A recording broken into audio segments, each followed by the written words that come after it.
Hello, greetings from the bottom of my heart. Welcome to all of you. I put this message today late and I'm not sure if people are there around. But whatever, I leave the recording behind. So just allow me a moment till I share this.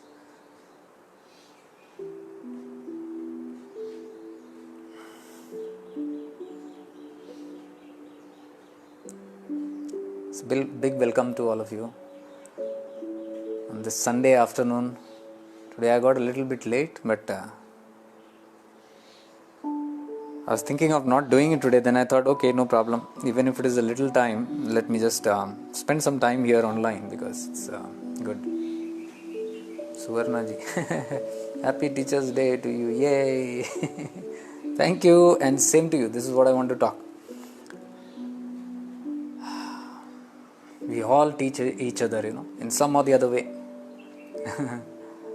Welcome, Rajesh ji, Rahul ji, Dhiru ji, Suvarna ji. My pleasure, Suvarna ji. Deepavali ji, welcome. Madan ji, thank you. Happy Teachers Day to you also, because that's what I want to speak today. There's no special teacher, but we are our teachers, each other. We teach each other. Madhu ji, Namashivaya. Devjani ji, welcome. Just allow me a moment. Let me just share this to my page. Actually, today I got a little bit late. It's an amusing story. But again, got to do with the Teachers' Day. A good lesson that I learned today. I want to share it with you. It's very important that what I'm going to share with the hope that we are able to relate with this. Binduji, Namaskaram. Enganendu Sugano. Any particular reason of starting 333? Yeah. That's I'm just fascinated by it. Don't go too deep about it. Simranji, welcome. Rahulji, welcome. I'm just fascinated by that number. Actually, it's very deep, but if I go to tell, then we get into all the myths and superstitions and all that.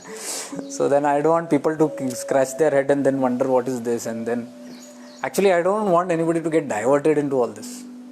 There are meanings, because this is again number. Number is, of course, part of the cosmos. The whole script, the whole science again runs on numerology and numbers. But it is not that what we actually think. But, someday I'll maybe.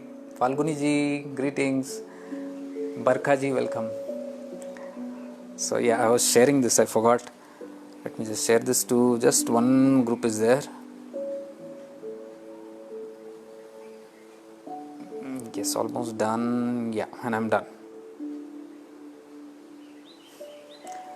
Yeah, today is Teachers' Day, so some of you guys were saying Happy Teachers' Day, and I was trying to say the same. Today is Teachers' Day, beautiful day, most beautiful day. Today is the day that we give the first reverence, especially the people who are on the path of spirituality. The first reverence is given to Gurudev, the Guru, because everything happens from there. Guru is the one who gives us the second birth. Of course, our first Pratham Guru becomes our parents and all that. I do agree. But after a certain point, parents give you birth to your bhautik life. Bhautik is your worldly life. They give you an entry to you. So they are the best and the prime, the foremost teachers who teach us, because from the time we hold their hands, they are teaching us everything, even including how to eat, how to sit, how to walk, how to crawl, how to talk. They help us. They don't do it, but they help us. So they become our teachers. Puneet ji, welcome. Fortunately or unfortunately, it is fortunate for some that they become the teachers. It is unfortunate for some they become the teachers. Yeah, this is a part of life. So I don't want to play just one side saying that everything is good, everything is wonderful, and everything is just hulala, beautiful. Parents are there, everything. No, there are some unfortunate people also who in some way do not get the right training. Like for example, if you see in families where there are criminals and all those people, so you can understand what kind of teachers they become. Parents are the first teachers. So the child just catches on the vibes. The child learns everything from the parents. They don't learn by words, they learn by the vibes. They watch very carefully, they read energetically, and that is what they imbibe into their personality. And tomorrow's child is presented. So Pratham parents are the first teachers. But we offer our gratitude because they are the instruments to bring us first into this world. And however they are, without judgments. Because again we choose our parents. So nothing to blame them also, because we got some lessons to learn. That is why we choose the tough teachers. So we choose the tough teachers, we learn very badly from them. And from the badly, we are able to get, the source of it. Anyways, as we proceed in life, we meet a lot of other teachers. There are a lot of teachers in our schools, in our kindergartens, in our colleges, in tuitions, and there are Shiksha Gurus, all sorts of Shiksha Gurus, the sports guru, the yoga guru, the music guru, the dance guru, the crafts guru, the singer guru, and the sketch artist guru, the painters, all sorts of Shiksha Gurus. We learn horse riding or whatever you take. They become our second source of, after the parents, they become the next inspirers. But again,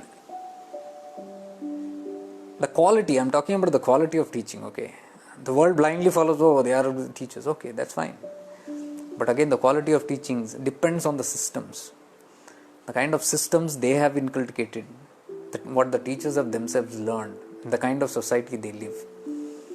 The kind of education they have received. What kind of education I'm talking? Not the external, the internal education. Because that then reflects and becomes the personality of the children. What they teach in school. Next, after parents, young age, they keep grasping the teachers. They follow the teachers. Sheila Maniji, welcome. So, and you imagine your whole life, major chunk of your life you spend in school and education. Not even at home you spend that much of time. 8 hours, 6 hours, 4 hours, 5 hours, whatever. You're spending quality time with your friends and teachers out in the school there and education. You're hardly there at home. So you can see how important the teachers are. But as you know, if you scan through very clearly, at this stage, from a spiritual point of view, when you have raised your consciousness, and then when you are able to look at certain things, stare at certain things, the systems and whoever it is, be it even parents, be it society, be it the teachers who teach us, everything, if you're just without judgment, even your discrimination, your viveka will show you what is right, what is wrong. Even our parents, I'm not saying judge them, but you know certain things. Sudhaji, welcome. So I have learned it very, very crucially in all my whole life, and after reaching a certain stage, after reaching the spirituality and all that, and then when I turn around and look, and now when I am able to look back into my life, I see, oh my gosh, what a journey it has been. I always look back and I sense, you could be sensing this too. If you just sit back and look in your whole life of how it had been and how it could have been if the teachers would have themselves had a spiritual awakening. It's a big difference. Somebody who's awakened teaching you, your parents, if they are awakened and they are teaching you, it's something way beyond. Unawakened parents teaching them is something different. Big contrast. If you know what I'm saying. Unawakened teachers teaching is one thing, and awakened teachers is teaching. What do I mean by awakened? Awakened is somebody whose consciousness is awake, who's become more conscious about life, self and others. When a conscious being deals with life, it's very gentle, it's very compassionate. It is done for the highest good. It is done very, I won't say completely unconditionally, but it is done with the highest order, for the highest good of all. Only a conscious being can do that. So it does matter, the teachers getting awakened. It very much matters. Anyways, life is very beautiful in that way, because even if the teachers are not, and if you have that good karma, and if you are fortunate, if you are worthy enough, then life will find a way to awaken you. That is when the Guru comes in. So when the Guru comes into your life, it's completely 180-degree change. It's complete transformation. The Guru becomes the second parent, because parent give you birth, physical birth, into the worldly life, and Guru gives you a rebirth with the spiritual life. You are reborn. From that moment, when the Guru touches your life, you are reborn. Whoever your Guru is, whoever your Diksha Guru is, whichever path, all the Gurus, beautiful souls, great masters, replica of the divine. Not just my Guru or somebody else's Guru or that Guru, no choice. All the Gurus. And when can I appreciate all the Gurus? When I see the greatness of my own Guru. And when I look around and look into all the other paths and see how joyous people have become. They praising their Guru. They showing so much of gratitude and heartfelt love and unconditional love for their Guru. Many of them even reflecting the Guru's light. So when I look around, I say, wow, it's so beautiful. What a beauty, what a blessing for something called a Guru to be on this earth. They completely change a person. They transform a person completely. I can't imagine to even think what would I have done if the Guru was not there. I mean, it is such a blunt and ignorant life. I don't know. If you just contemplate on it, you will understand how important and how powerful it is being. Because the beauty of the Guru is, when the Guru awakens, Guru, the meaning itself is dispeller of darkness, Guru. So when the Guru comes into your life and dispels our darkness, that's the ignorance, the whole perspective of life changes, the purpose of life changes, the way we look at the world changes, the way we look at ourselves also changes. We become conscious and aware of everything that we do. Now many are not appreciative of this journey or not appreciative of the Guru because they feel things have not become the way they want it to become. Because I see this, many people find it very difficult to be grateful to the Guru. They won't say it, but I know it, I can read it very well. They find it very difficult to be grateful to the Guru. And sometimes when people are in awe for their Guru, and when they are, especially even when I am doing my sessions and I am talking so much, I wonder how can you get connected like that? How can somebody talk like that? What is that spirit? I can't get that. Why am I not getting it? It is because, I'm telling you, it is because we have not reflected in sincerity. I'm telling you, if you just reflect on your life, whatever your life situation is. Now, I'm not talking Guru comes into your life and your life changes and then you are having only pleasure and beauty and wonderful, joy and, there is no suffering, there is no problems, there are no obstacles, there are no challenges, everything, life is going smooth. People give those testimonials, life is now running very smooth. I don't trust them. There is something fake in that. I'm not judging them, but I'm telling you, you can clearly find out because maybe it is that moment that they have that is very joyous, but it doesn't mean the other part is not going to come.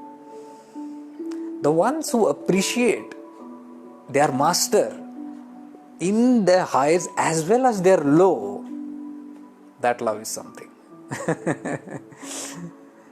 Anybody can appreciate when their life is good. I mean, somebody gives you a lottery ticket or somebody gives you some gift, a precious gift. It's easy to love them. It's easy to praise them. It is easy to thank them. Hardik bhai, greetings. It's so easy to love them. But the same person, if they are giving with a different attitude or somebody else does not appreciate your value, you see how difficult it is to appreciate somebody back. That is conditional. That is called conditional love. You give me something, then I'll love you. So we got to reflect on that and see, especially who are saying that, who are thinking or who are feeling that I am not able to generate that kind of a love. You don't have to look at the Guru and then try to bring that love. No, it will never happen that way. If you want to look at any Guru, any teacher and feel appreciative about that person, just close your eyes and reflect back from the time that person walked into your life. What all changes have happened? There have been good, there have been bad. Maybe currently the situation is not so happy or so as much as we want. That's why I'm saying very carefully. Life is not going the way I want. I'm unable to lift my right hand actually. I am actually in pain today. I'm having a lot of pain. Intense pain. So I can't move my right hand. That's why I came late today. I'll tell you why. The pain is very intense. Amit ji, welcome. Shravani ji, welcome. So when you reflect actually, maybe the time now is okay, not very this and all, favorable. But if you reflect back from the time that person has walked into your life, whoever your Guru is, and look at the change of your thinking, your consciousness, your awareness is something different after that. You are a different person. We don't look into that. We look into our external circumstances. Oh, has my career changed? Has my relationship changed? Have I got more wealth? Have I got more comfort? Am I doing good in life? Guru is not that. Guru is not a magician, or Guru is not a dealer whom we are going to buy something from. It happens sometimes by skip of that attitude. We might subconsciously be looking at that. No, never look at that. Because good or bad, our situations is our own karmas. Okay, that has nothing to do. It doesn't mean that Guru comes and all your karmas are out. No, he comes and helps you navigate through whatever store you have. When he is not there, it is very difficult, or even you can say close to impossible. But when the master comes in, especially a Kundalini master, and gives you Shaktipat and activates you, there's a lot of power that's generated, which you pave your way through those powers, you are not even aware of it. That is why we take it for granted. Many of our powers we don't know. We are powerful beings. Maybe you have not done sadhana even for months together. You've forgotten how to do sadhana. There are people who have done that. Once upon a time it was good. Now no, something skipped and then the gap became more, and then they are unable to. Then they are wondering how to get back.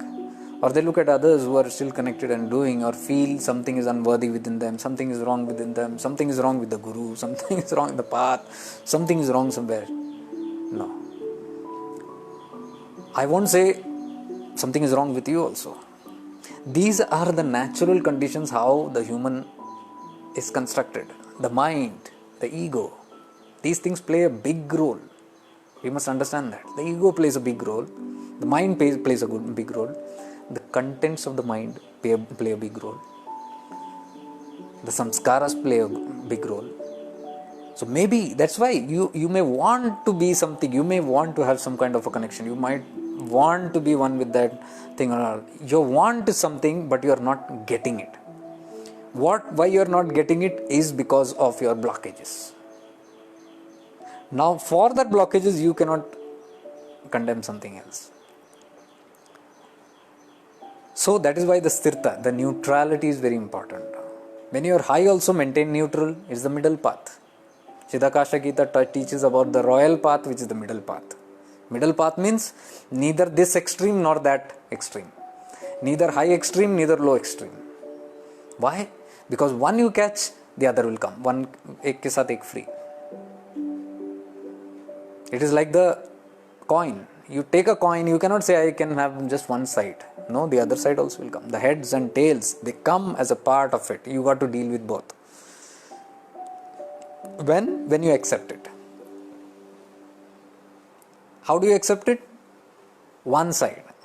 You feel too overjoyed, too overwhelming, too appreciative. I tell you, there are people who praise and praise and praise, and when there is something new, especially on the path I've seen, when they come into the path and they see wonderful things happening, they are very overjoyed because they have never seen this, and there is a big something that has triggered, and they are very happy and very excited.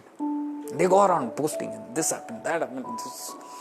And sometimes I look at it, and when I see it is too over, it is not in a balanced way. This is what I've learned actually. I'm not just throwing some bombs here. I've seen this, many examples, and that is how I've learned. When somebody is going too fast and too high and too exaggerating and too excited, I know this is a temporary phase. Soon the opposite will come, and it happens. It's not because I have thought. I've noticed this pattern happening with a couple of people, and then I've kept a watch on the rest. The same patterns are happening always.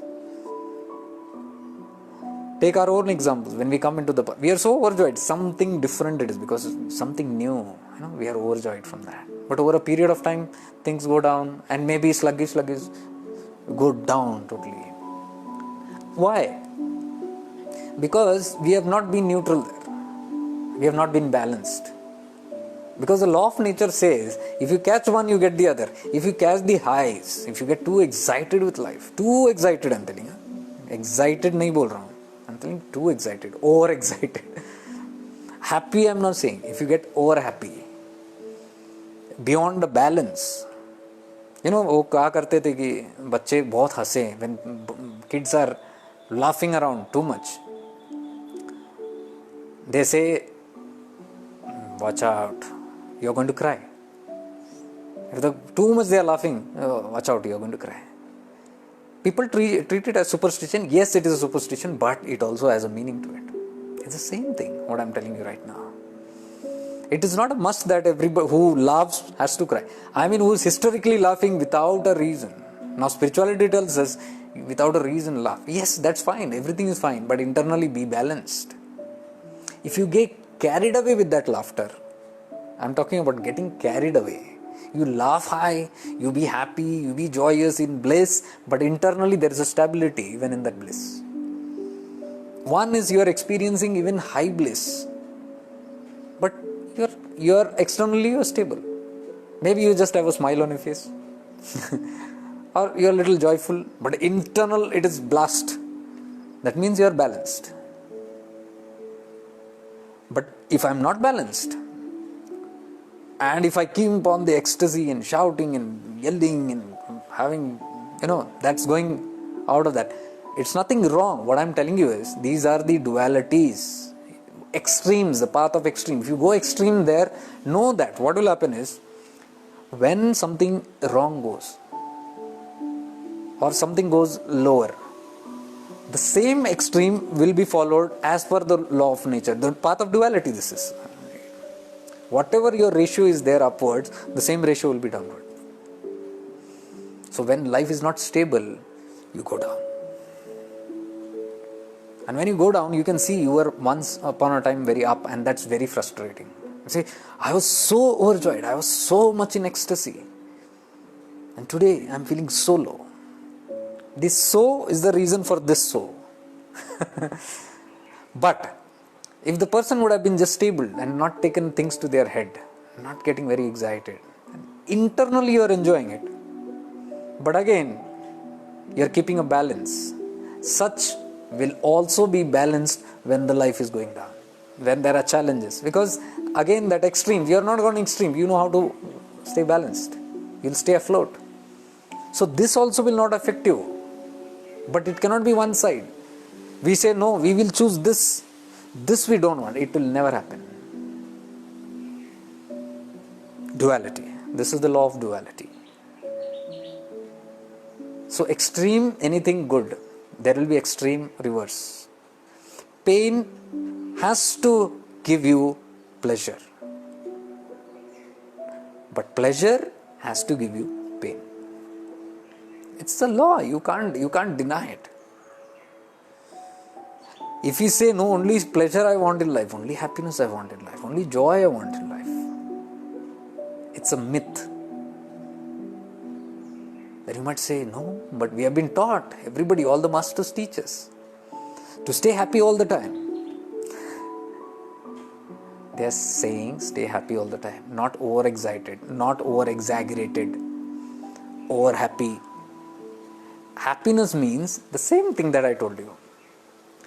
When you are neutral, please understand, that is the happiness, state of happiness, because that is a neutral field where neither this is affecting you nor that is affecting you. Then you can be har hal mein khush. This is that khushi, neutral. Because you are not allowing this to happen nor that to happen. You are not catching that, you are not catching this. You are not giving heed to any of these. And when you don't give heed to any of these, you are in your stable self. That is called being centered. That is called being balanced. That is called being neutral. That is called the path, the mid path, the middle path. The path of the Siddhas are middle path. They all follow the middle path. No extremes. You read the Chidakasha Gita. It says no extremes. Do not go for extremes. Raga Dvesha. Raga Dvesha means? Raga Dvesha means cravings and aversions. Craving, I am craving for something, extreme craving. Oh, I want to have that, I want to have that, I want to have that. And then opposite of craving is aversion. No, I don't like this. I don't like that. I hate that thing. Watch out. Watch out your expressions. I'm sure by happy Teachers Day, your live sessions and posts has always been learning experience. Poonam ji, welcome. Kanu ji, welcome. Mahesh ji, welcome. Rahul ji, welcome. That's what I'm trying to tell you today. We are all teachers. It's not that one who's sitting and giving bhashan is a teacher, or somebody whom you are looking at and getting inspired is a teacher. No, I'm telling you, everybody is a teacher, including you. You are also teaching somebody or the other. You are a teacher to your maybe kids. You are a teacher maybe to your neighbors. You are a teacher maybe to your friends. You are a teacher maybe to nature. Who knows? We are always playing the role of a teacher. We are teaching directly or indirectly somebody or the other. This pain that I got today, my hand is full swollen here. I can't lift it. This has come from the same pleasure and pain principle. Badly bruised. I don't know if you can see it. I got bruises. You can see the teeth marks. So you must have understood teeth marks means क्या है? 1, 2, 3, 4, 5, 6, 7, 8 teeth marks. Deep bites. And my dear cat did it. The pleasure and pain principle. This is not the first time I've got it before also. But today it was intense today morning. Why? Because I went to stop it. It was running behind somebody. It was running behind another cat to have a big fight, because this is like a dawn. This dear cat of mine is like a dawn. She wants to go and fight everywhere. Because there's one girl lurking around here, the female cat. So he keeps an eye on her. So any male cat coming here cannot tolerate. I'm deliberately sharing this. I'm not talking some personal gossip here. Very important. On Teachers Day. My cat also is a teacher. That's what I'm trying to tell you. Everything teaches. This is the beauty of the Guru. This point in your heart, in your consciousness, only the Guru can open. These are called granthis. We got 3 granthis: Brahma Granthi, Vishnu Granthi, Rudra Granthi. These are knots of ignorance, major knots of ignorance. When these knots open, you will be able to look at things very clearly. That is when you develop an appreciation for life. This is the beauty of the Guru. This is what I am trying to tell you.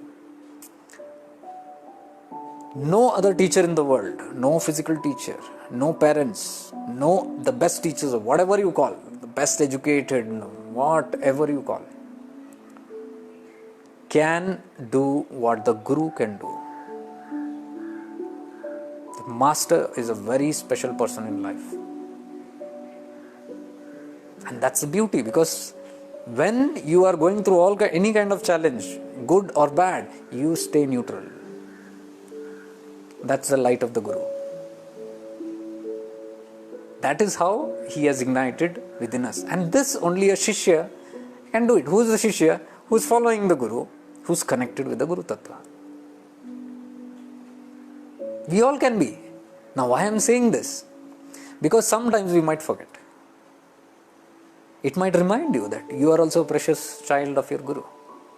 Whoever your Guru is, again I am telling, whichever path. I am not just being partial with my Guru. I am talking about all the Gurus that we have, you have, or you are going to have. There are many new people also who are look out for the Guru and all. I am telling it's a special person. Somebody who lights up your consciousness has to be your special person, because you have got a punarjanma. You have got a new life. And the moment you begin that life, then it's a new journey that you are beginning, which will never end, because once you get activated, you cannot go back. There is no coming back in this path. It is a path of evolution always. Though you might feel, no, you cannot regress. I'm sorry to tell you. You will not really regress. Your mind might seem low, or your circumstances might seem low, but your evolution has not gone low. Please remember this always. These are like the waves, up and down, it keeps on happening in life. But your soul is evolving in some or the other way. Who can notice this?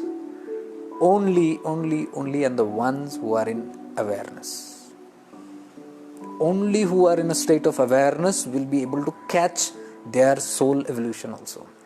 Those who are not in awareness will feel, no, nothing is happening. And when you feel nothing is happening, you go again down. Because then you don't have gratitude. Automatically there is no appreciation, because you feel, what to feel gratitude about? I am not feeling that what I'm supposed to feel. Or how my life should be. It's not that way. What should I feel appreciate about? What should I thank anybody for? Thank God or thank Guru or what? No, there is something or the other. A person in awareness will also be mindful about each and every incident that happens in their life and look through it. When you look through it, you don't get affected by it, because you are looking at something more deeper. You are not looking at something superficial. Like this bite, for example, it's very painful. If you look at it, somebody would have whacked the cat left and right. My mother came to whack it. I said, don't. I was howling in pain because it was so sudden.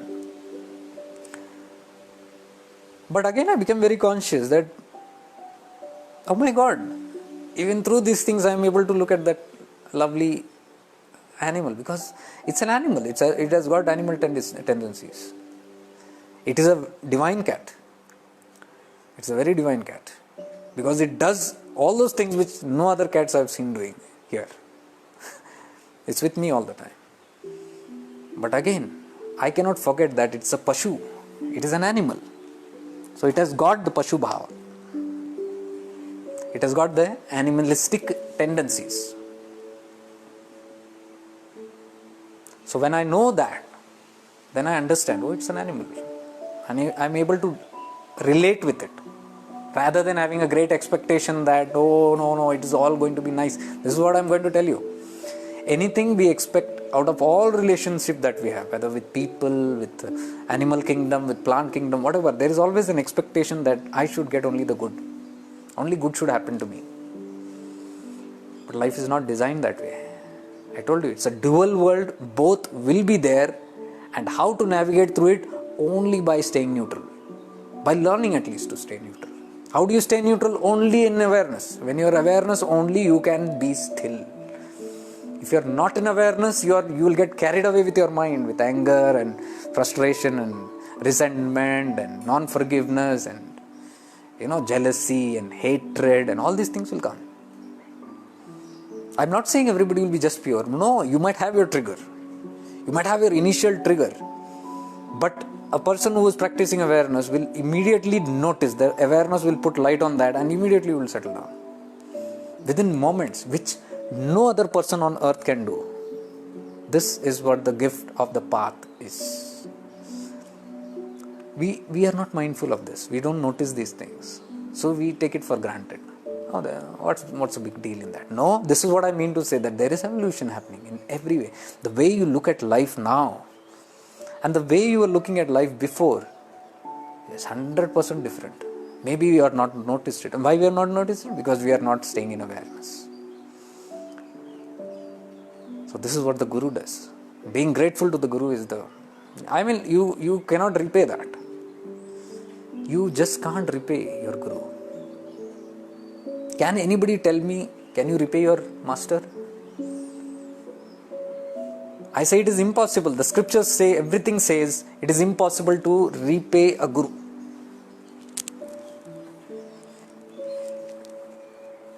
But I say there is one way to repay the Guru. Can you tell me how?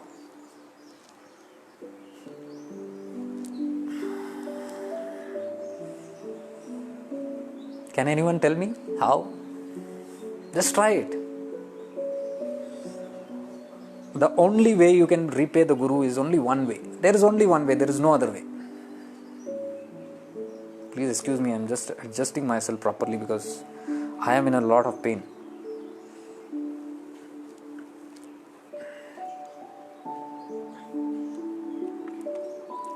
By following his teaching, following his steps, okay.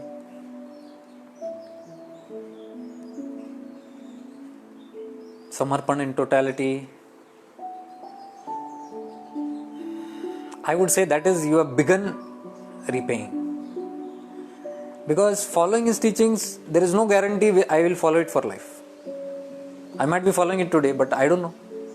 My consciousness or something might affect me tomorrow. I'm not sure. So does that mean I have repaid? No, I have not repaid it. Even sadhana, doing sadhana, Meghnaji, yes, doing sadhana, having full faith, all that is good, but my faith might alter today or tomorrow.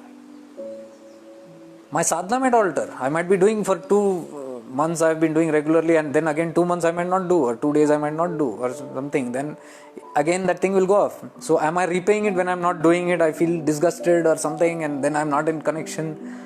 Am I really repaying it at that time? I'm still not repaying it. Maybe I feel I'm repaying when I'm doing sadhana, when I have full faith, when I have full surrender, when I'm following the path in totality, when I'm learning his teachings, following his teachings. Maybe I feel I am repaying. Yes, that is what I said. You have started repaying, but you have not repaid. I'm talking, how can you completely repay it? Even gratitude, Sunita ji, you said gratitude. Gratitude might be today, but tomorrow something might happen, it can alter. The quality of gratitude can keep changing.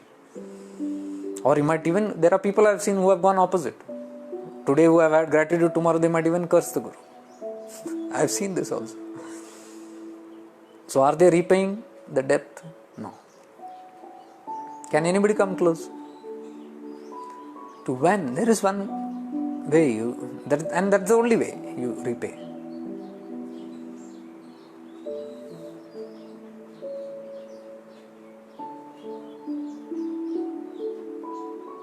No one can get it. By being in awareness and neutral, yeah, but that alters. What I'm trying to say is, whatever you are saying, this is not stable. It keeps altering, even spreading the light. Today I might spread the light, tomorrow my mood might go off, or some things might happen in my life where I'm not able to spread out, and then I'm giving a break and I'm disconnected. Am I repaying that time? No, you have stopped repaying. Yes, by doing all this, we are repaying. I am saying, When do we completely finish the repayment? When the debt with the Guru is complete. No Shastras actually talk about it. Nobody talks about it. I mean,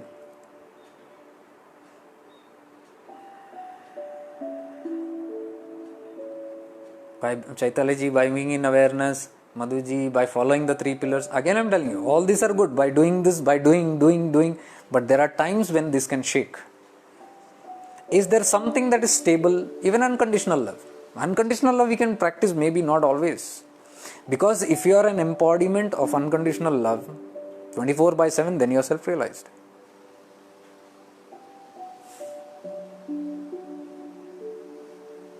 Bingo. Pankajji, that is the point that I am coming to. When we achieve realization. That is the moment and that is the time when the Guru's job is completely done and you are done with repaying the debt. And that is the only time you can actually repay the debt to your master. There is no other repayment. How much ever you say, I do this, or you are feeling, you can still not, because the journey is not yet complete. His sankalpa, his coming into your life is to reach you to self-realization, not to give you a child, a partner, a wealth, a job, a career, a health. Are you getting it? He's not come to throw peanuts at you. Unfortunately, the Gurus throw peanuts because that is the only way you can catch. I saw a Guru saying, I am just a fishing net. I am a fisherman, he says. I catch fishes in the ocean because otherwise they will not come. And to catch fishes, you got to give them these peanuts. You got to throw peanuts at them. You got to lure them. Why? Because vasanas are very strong. I want this, I want that, I want this. At that time you say, no, you want that. You take that, I am that, I am. And you'll say, that we'll see later. I want this. You are still stuck there. So he says, okay, you can't relate to that. I can relate with this. So he'll say, come, let me give you in the name of that. That is how all the Gurus catch the fishes. They play with you. They have to play. Because when you tumble down into the dual, into the Maya, it's very difficult to catch the fishes that are beautifully immersed in the Maya. Like I told you the story of the pig. It's floating, it's enjoying itself in the dirty shit there, and it feels that's life for it. And somebody says, no, my dear father, you have been reborn as a pig, I know it. This sannyasi told me, this monk told me, we got to liberate you. He says, no, my child, don't pray, don't do anything. I warn you, don't do anything for my liberation, I am very happy here. There is no, dad, this is an animal and you are in one of the lowest states. You can become a human. No human, I don't want anything. I am having the best. Power of Maya. A pig is happy this way, everybody is happy in their own pools. You can see, you can look at the world and see the vastness of the world. Including us, if you see how difficult it is. How difficult it is to think of something higher or quit what or overcome or transcend what the desires that we have. Very difficult. Very, very difficult. So, the masters do play games. They talk our language, that is not their language. Their languages of non-duality, their languages of silence. Guru Dakshinamurti is the master of silence. That is the true aspect of the Guru. The Guru's true form, if you want to see. You say the Guru is not the body, it is internal. What it is? The internal part is that tattva, that Dakshinamurti tattva, that which is in pure peace, purity and silence. Complete non-duality, omniscient, omnipresent, everywhere. And blissful. No complaints. Neutrality. That state is the state of Shiva. That is why Dakshinamurti is called a form of Shiva. Dakshinamurti is a form of Shiva, a closest form of Shiva, the closest form of the non-dual Shiva. So, Lord Dakshinamurti actually talks that same language of Shiva, which is the language of silence. This is attuning to the Guru within. This is attuning to that real Guru. So, it is so difficult. That is the real state of the Guru. Imagine leaving that state, what all they do in this world. Just look at it. If they don't do, what will happen? Nothing is going to be effective. Nothing is going to happen. You and me are not going to change. We need somebody who can talk our language. Somebody who can sing, who can laugh, who can play around with us, who can talk, who can excite us, who can inspire us, who can tell us stories. Stories inspire us. We are story listeners. The whole generation has been known for storytelling. I'm telling you. We are addicted to stories. We love stories. We have taken a vow. It's a kind of vow that we have taken, that we will only learn by stories. We don't want anything else. Highest teachings, we don't want. Tell me a story. Like a child who, while going to sleep, wants to the mother or the father to tell him or her a story which can rock him to sleep. Stories will only put you to sleep. Don't be astonished. I am trying to connect this with something in our scriptures. Don't feel offensive here if I tell you something, because there are a lot of things I like to tell, but then you will get bewildered. You might not like it. Because somebody is not liking here. Angry face is coming here. Anil Kumar, angry face. अरे यार आप लोग awareness में क्यों नहीं रहते हो? I always think, who is this feeling irritated for something? There is nothing offending here. So why are people feeling irritated? Because one or two angry emotions. And every time I see it is somebody who is regularly watching this. Unknowingness, state of unknowingness, they are pressing the angry symbols. Awareness. You got to be aware of what you are doing, why you are doing. Anil ji, Sunil ji, welcome. So that aspect of Shiva, only the Guru is. And the Guru is forced to tell you stories.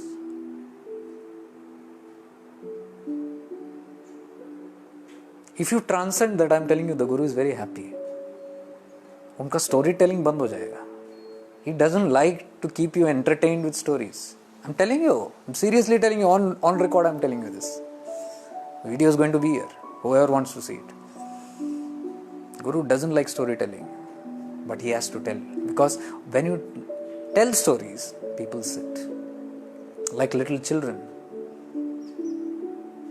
And they get immersed in that. We love to listen to the stories of God. Now I'm coming to the point. When Shiva is Nirguna, Nirakara, how does that feel to be Nirguna, Nirakara? I can't see anything. And you say this is Shiva, that is Shiva, in the plant, in this stone, this. I can't relate to it. Okay, I do understand. Scriptures say it, you are saying it, people are saying it, everybody is saying it, but I can't relate to it. I see a frog as a frog, dirty frog. I see a pig as a pig, a snake as a snake, dangerous. A tree as a tree, a stool as a stool, matter as matter. I see as enemy as an enemy, friend as a friend. How can there be something in all this? I don't understand. When you don't understand, the storytelling begins.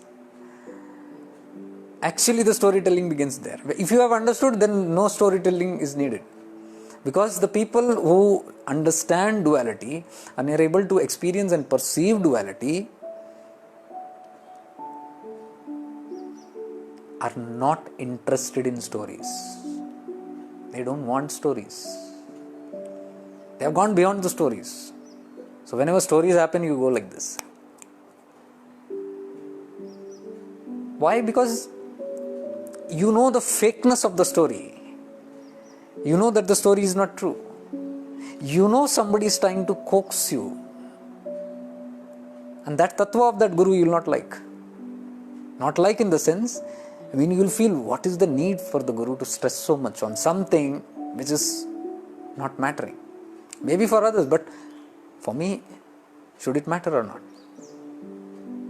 Am I fond of stories, storytelling? Now let me come to the point. Don't get agitated, I'm telling you. Because I don't talk on these higher truths because people get very much agitated with the religion and all that stuff. Once upon a time, I'm telling you through stories only, how stories are fake. Through a story I'm telling you. Because all these people like me are called, by Facebook and all that, storytellers. If you present something in some certain way, we are called as storytellers. Okay, no problem. That's what I'm telling you. The whole world loves stories, and because there is a demand for stories, there are storytellers. And it doesn't matter. It doesn't matter anyhow, because this is also part of the play and this is also part of the game. But I'm trying to tell you, this has to be transcended some or the other time. Once upon a time, there was nothing. Absolutely nothing. Shunya. And then, one blast, you call it Big Bang or whatever you want to call it, one blast from the Shiva, a light sparks out. What is that light spark? That's the Ichcha. That's one Ichcha. There is nothingness, and that nothingness wants to experience itself. Enough. And that spark. And before you can think, that spark has created a ripple. There is Om sound there.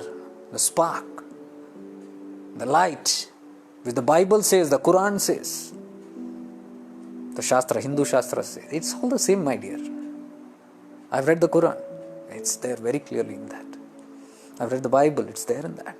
There was nothing and then there was light. Of course, the Vedas and all talk about it. But I'm telling you, all the other religions also talk about it. But the storytelling got things, different stories, different way, different presenters, different storytellers. And the light. And there was a blast. And before anybody can think, the light, like lightning has got, after a lightning there is a thunder. That's the impact. That's how nature is. So the first light,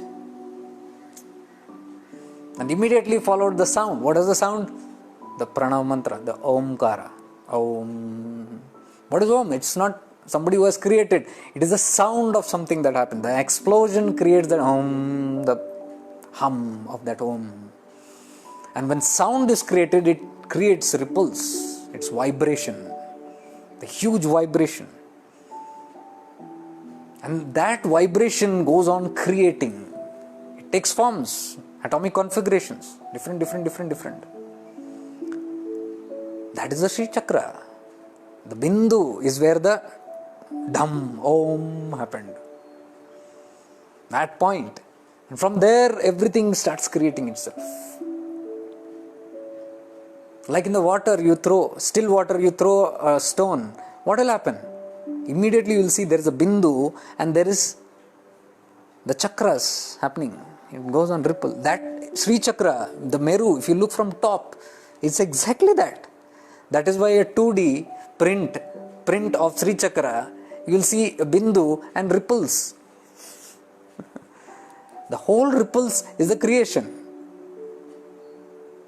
Different configurations are different because every second, every amplitude, one movement of that sound has got an atomic configuration. When it drops, it has got another. It has got another. So according to every atomic configuration, different dimensions were created. All the dimensions that you see on the Meru. In that one dimension is the Bhuloka, which we are sitting here. One of the aspect of the vibration, the whole Srishti is too much, too vast to even comprehend. in that this earth was created. And this earth has got a different configuration. So according to the configuration, that kind of nature's law, the gravitational force, everything, the pancha tattvas, whatever created, pancha mahabhootas, from all the 5 elements, whatever created, whatever is the quality of that natural 5 elements became prakriti. And in that we were also born. The humans also came in there, in the bhuloka. So this is all pancha tattva, which is made from the 5 elements. The moment what is inside leaves, this goes back to the pancha tattva. This goes back to the 5 elements. Today it is tangible, tomorrow it's not. This decays off, whether we like it or not. It came from the 5 elements, it will go back to the 5 elements. We are temporarily using it. Why we are using it? Because the soul was descending with some desire. And now it needs to create. With the desire what? The pancha tattva. It has to create from the pancha tattva. So the body is created out of the pancha tattva only. It is made up of fire, it is made up of earth, it is made up of water, it is made up of vayu, the air, it is made up of the sky element. These are all there in our body. The lowest is below and the highest is on top. Lowest is Muladhara, the earth element. Then you have the Swadhisthana, which is the water element. Then you have the Manipura, which is the fire element. Then you have the Anahata, which is the Vayu Tattva, the air element. And then you have the Vishuddhi, which is the sky element. Our journey is to move from the earth element, come to the sky element, and transcend beyond the sky. We have got to go transcend beyond the Panchabhutas, Panchamahabhutas. That is why the last Granthi is here.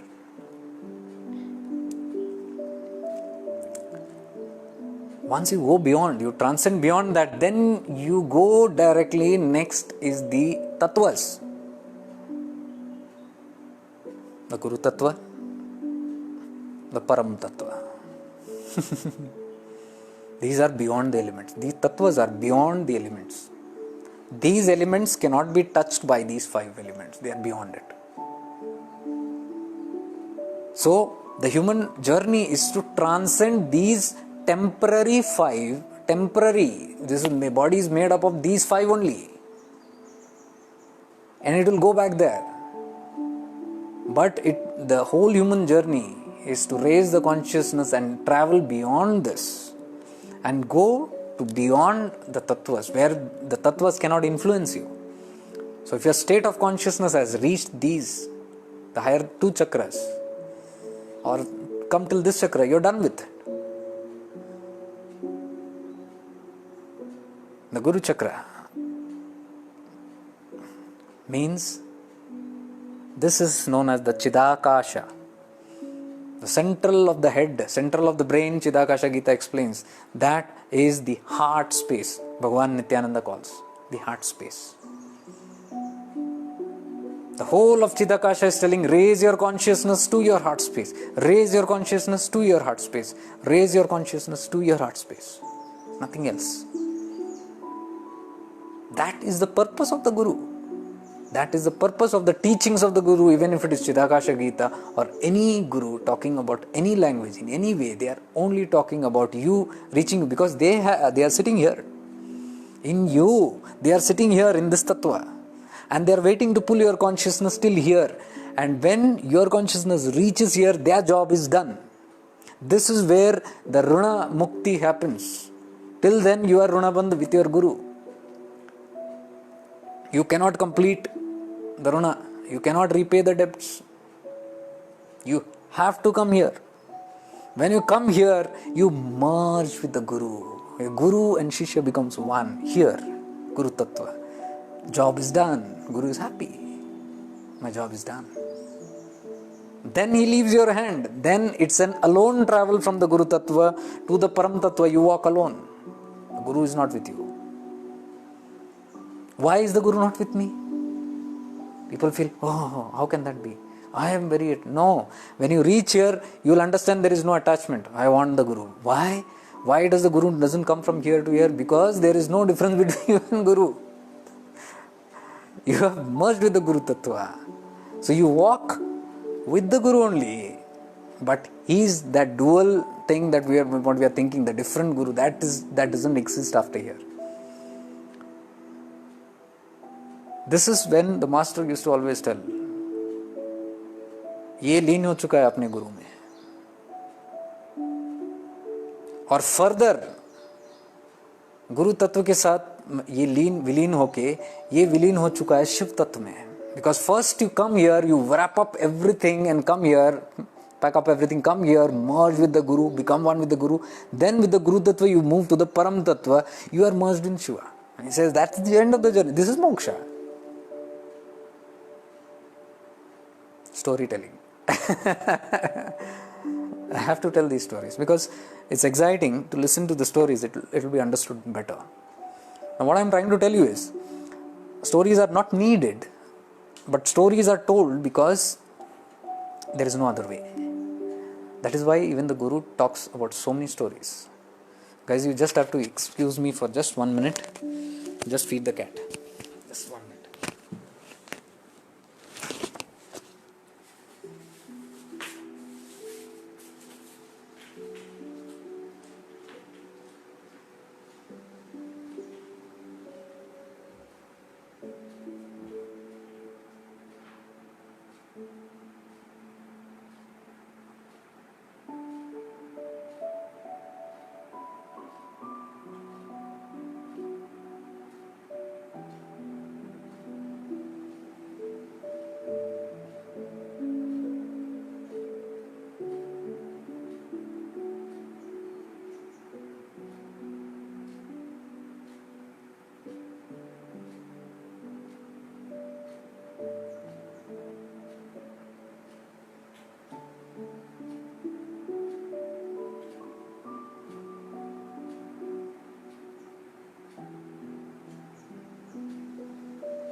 Sorry about that.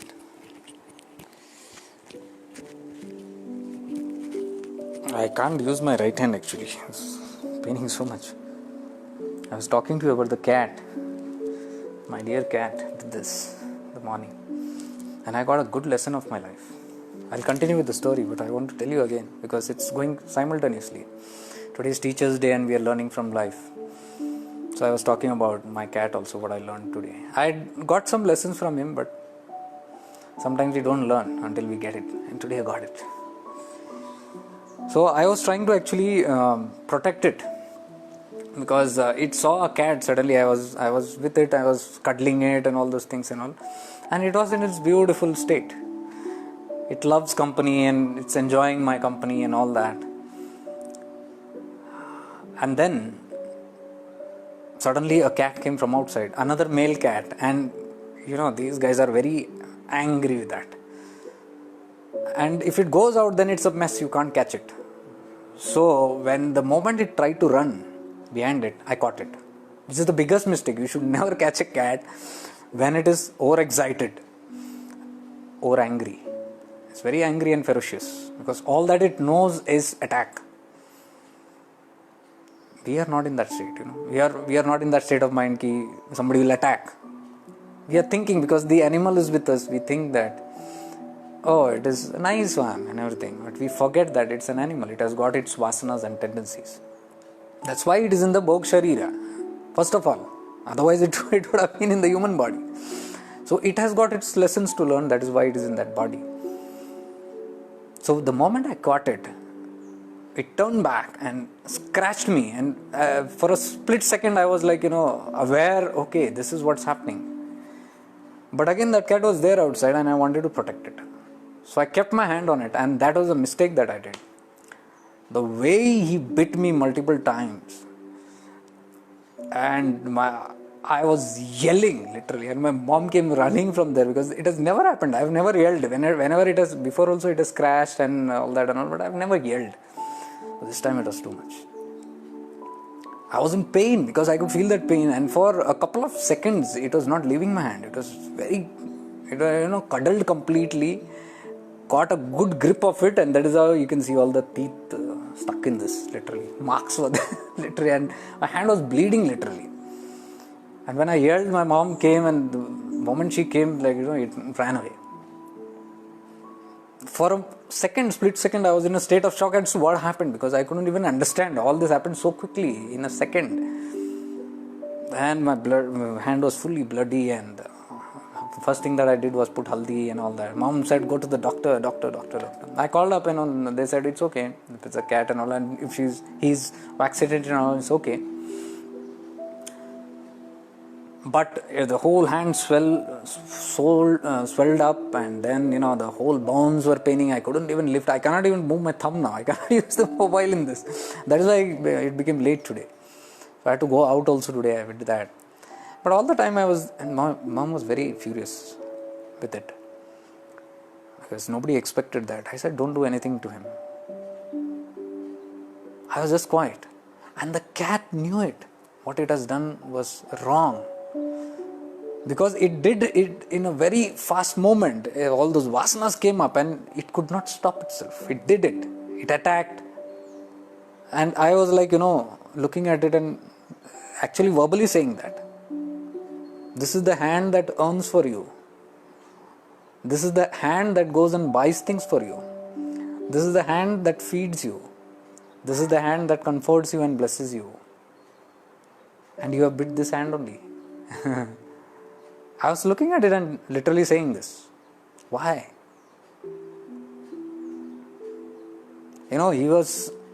Mom wanted to bang. I said, don't do anything to it.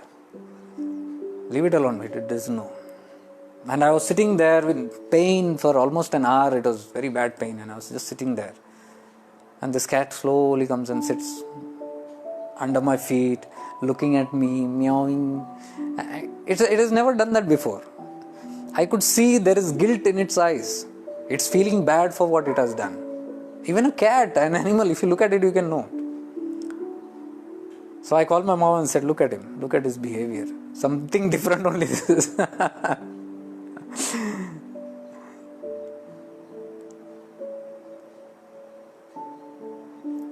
Yeah. So this thing happened.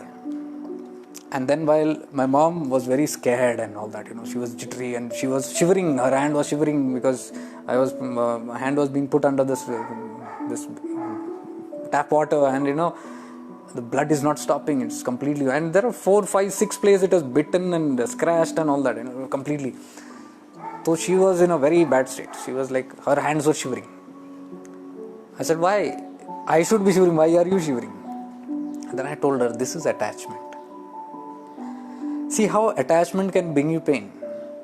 Attachment brought me pain first. I've learned my lesson. It's not that I will hate cats or something. And also I went and fed it very nicely. I will cuddle it, I will do everything. But now I know that I cannot expect something. What happens is when we have something in our lives, It is a very conditional love that you are expecting something out of it. You need something. Why? Because if it gives, then we are with it. Why do we get into relationships? Is simple as that. Any relationship, including marriages or whatever you say, it is with a conditional treaty that, I am going to get something from this person. That is why I am going to get linked with this person. You see, if that person cannot give you anything, you will have no interest in that person. Check it out.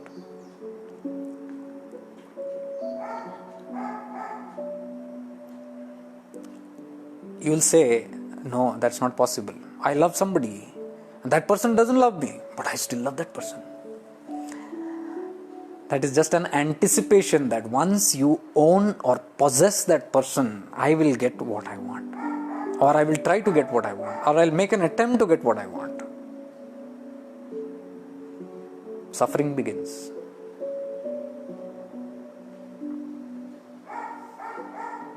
Those who are in state of awareness, I want you to just watch this whole thing episode that I'm telling right now. It's very important.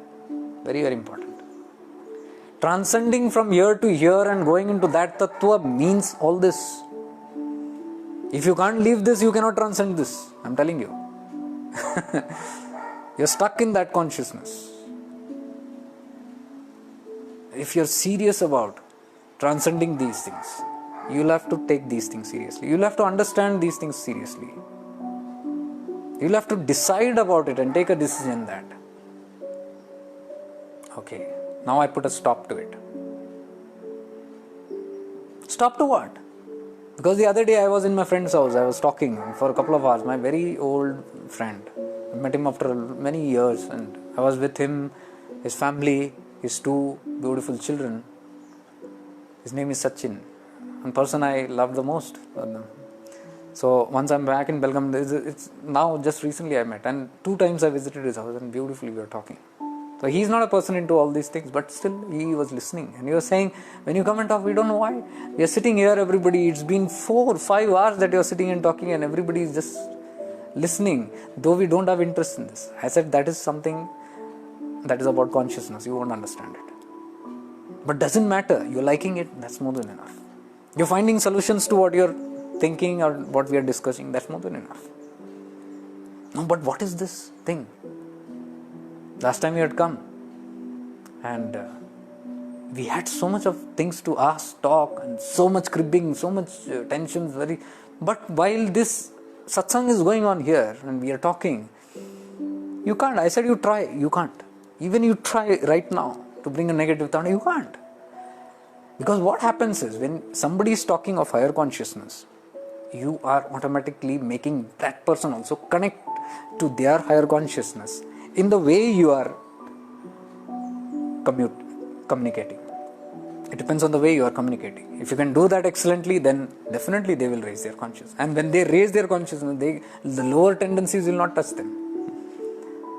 We normally feel it is the other person. No, other person is not doing anything. Yeah, other person is just an instrument to trigger you.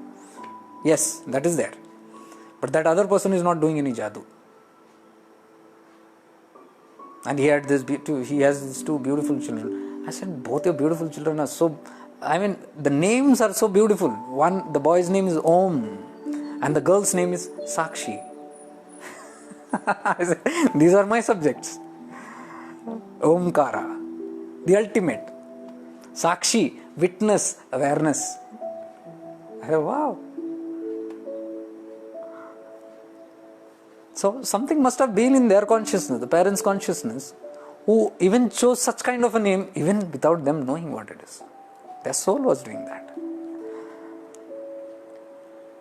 So I was talking about all these things and all, to Sachin and his family and all, and he was able to relate to a lot of things. Anyway, I think before I skip anything, coming back to the cat, I was telling my mom, this is what attachment is. This is how the same thing that gives you pleasure will give you pain. This is the principle. Anything that gives you love will trigger hatred in you some or the other way. Anything that gives you pleasure will give you pain. Anything that gives you comfort will also bring uneasiness or discomfort in some or the other way today or tomorrow. It's not forever. Are you getting it? Because this is duality. There are opposites. Always remember this. It will function with both together. The other maybe you are not seeing, but it is there, hand in hand. It will come now or then. Now, does that mean that, all these things happen, so we shouldn't fall in love? We shouldn't get married? We shouldn't get, friendly with anyone? No, you should do everything. But stay in neutrality. Don't get carried away. I got carried away with the cat.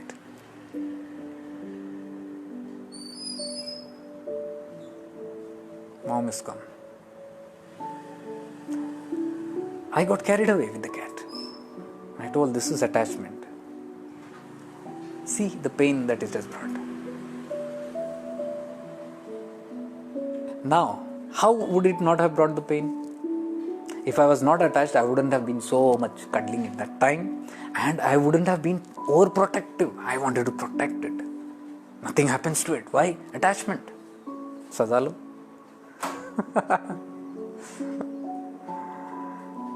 So this is how the price comes always. Anything and everything, every aspect of life you just see this. But you got to be very consciously aware of this particular thing. Then only you will get to catch it. Otherwise it's very difficult to catch it.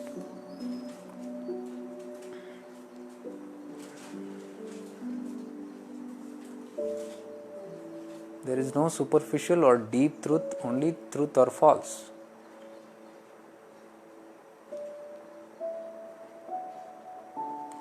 Yes, all these things are there. But what I am telling you, I am not talking to you about a philosophy. I mean, we all know that these things are there. I am talking to you about my personal experiences and perceptions. I am actually telling you that we got to experience and perceive it, the philosophy. Gyan we know. It's not that we do not know the wisdom. We know everything. But until that becomes a practice, it is not Gyan, it is knowledge. The difference between Gyan and knowledge. Knowledge and wisdom, sorry.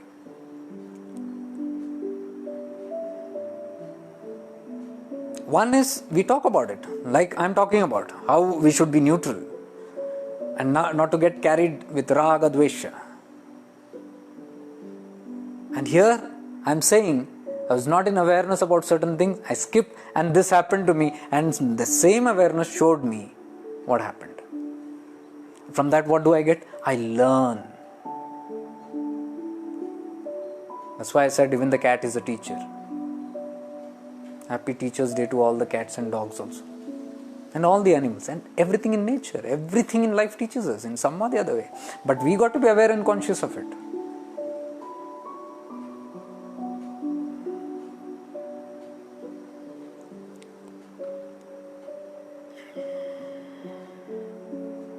So I am not very philosophical. I talk by personal experience. This is the first prime teaching of the Guru. Talk only what you can experience. What you cannot experience, do not give lectures. This is the stern instructions of the mandala. We don't talk what is not in our experience.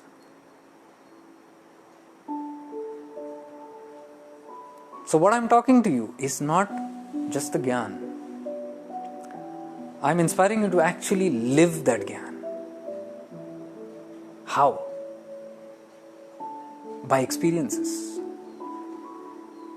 Whatever we talk about, whatever all the wisdom that we have about, we should only talk about it when that aspect has become alive, because when that wisdom is a part of our life, and let's say I'm talking about non-duality, immediately I should be able to give examples about my non-duality experiences.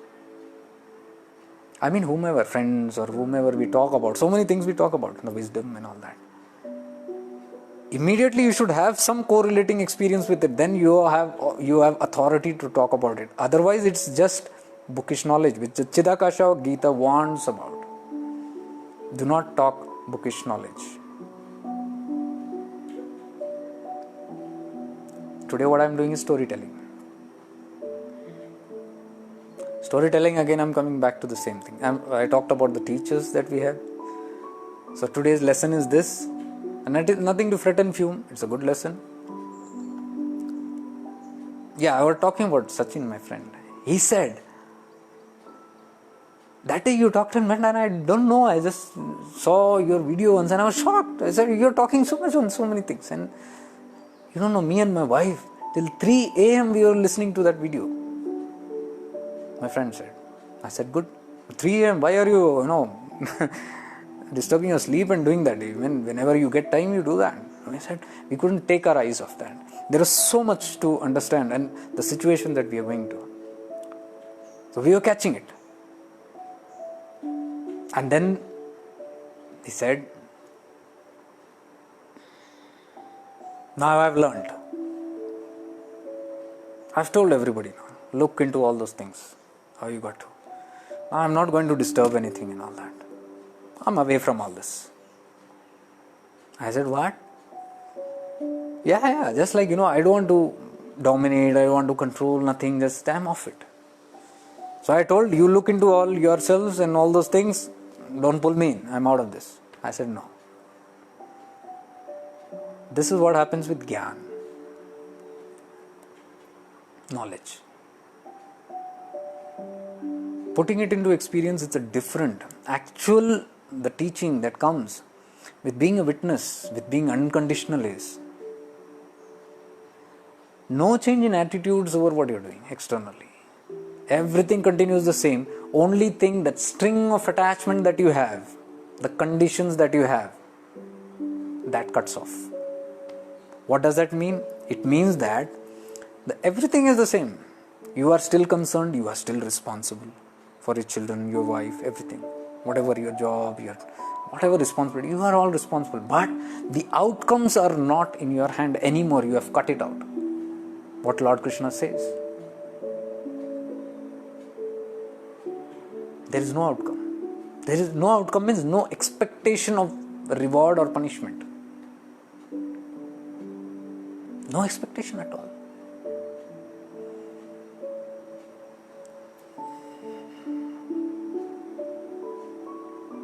Amarnath ji, just stay in awareness for some time. We can discuss these. We can put these messages later.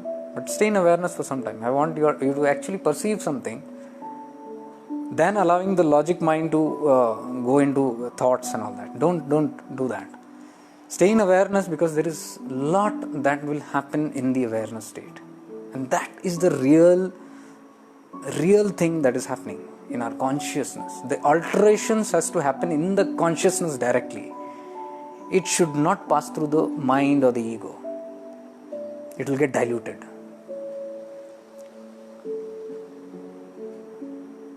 So I was talking about, that is not the real meaning of detachment. Detachment doesn't mean I'm cut off from you. No more. I've seen this in a couple of people. Whenever I talk about detachment, okay, I'm detached from you. Detachment means I'm not talking to you, I don't care for you, you do your stuff and I'm detached. No, that's not detachment. That is still attachment, because you have done it with some conditions. Now, when you do it with that condition, no, I'm not going to. You look into yourself. Believe it or not, whatever that person does will still hurt you. Why? Because that string of attachment is still there. Externally you have said you have cut off, but that attachment is there. Attachment is what has to be taken off. When the attachment is cut off, what else will remain is compassion will remain, kindness will remain, the empathy for other person will remain, the soulfulness for other person will remain, the well-wishing for other person will remain,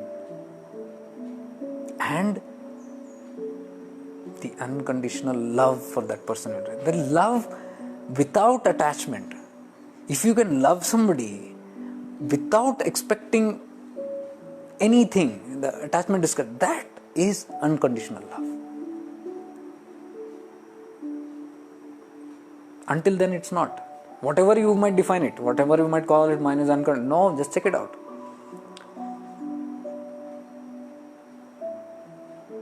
Somebody is happy there. I am detached. Oh, that person is happy. Are you getting excited? Are you getting excited? If you're getting excited, there is a string of attachment. Anything that manipulates you, positively or negatively, is an attachment. Manipulates you means anything that moves you out of your center. You are a centered being, you are being centered. If it takes you to something that is over excitement, somebody or somebody's action or somebody's presence, something, there is a string of attachment. If it takes you down to worry or depression or being sad or grief or whatever, anger or whatever, there is attachment. Then that means that string of attachment, what it's doing is that person has the ability to control how you should be. How you should be? Centered. But no, here with attachment, I have given my power to somebody. Now that person can control my happiness or my sorrow. The switch is there. Then what do I become? I become a puppet.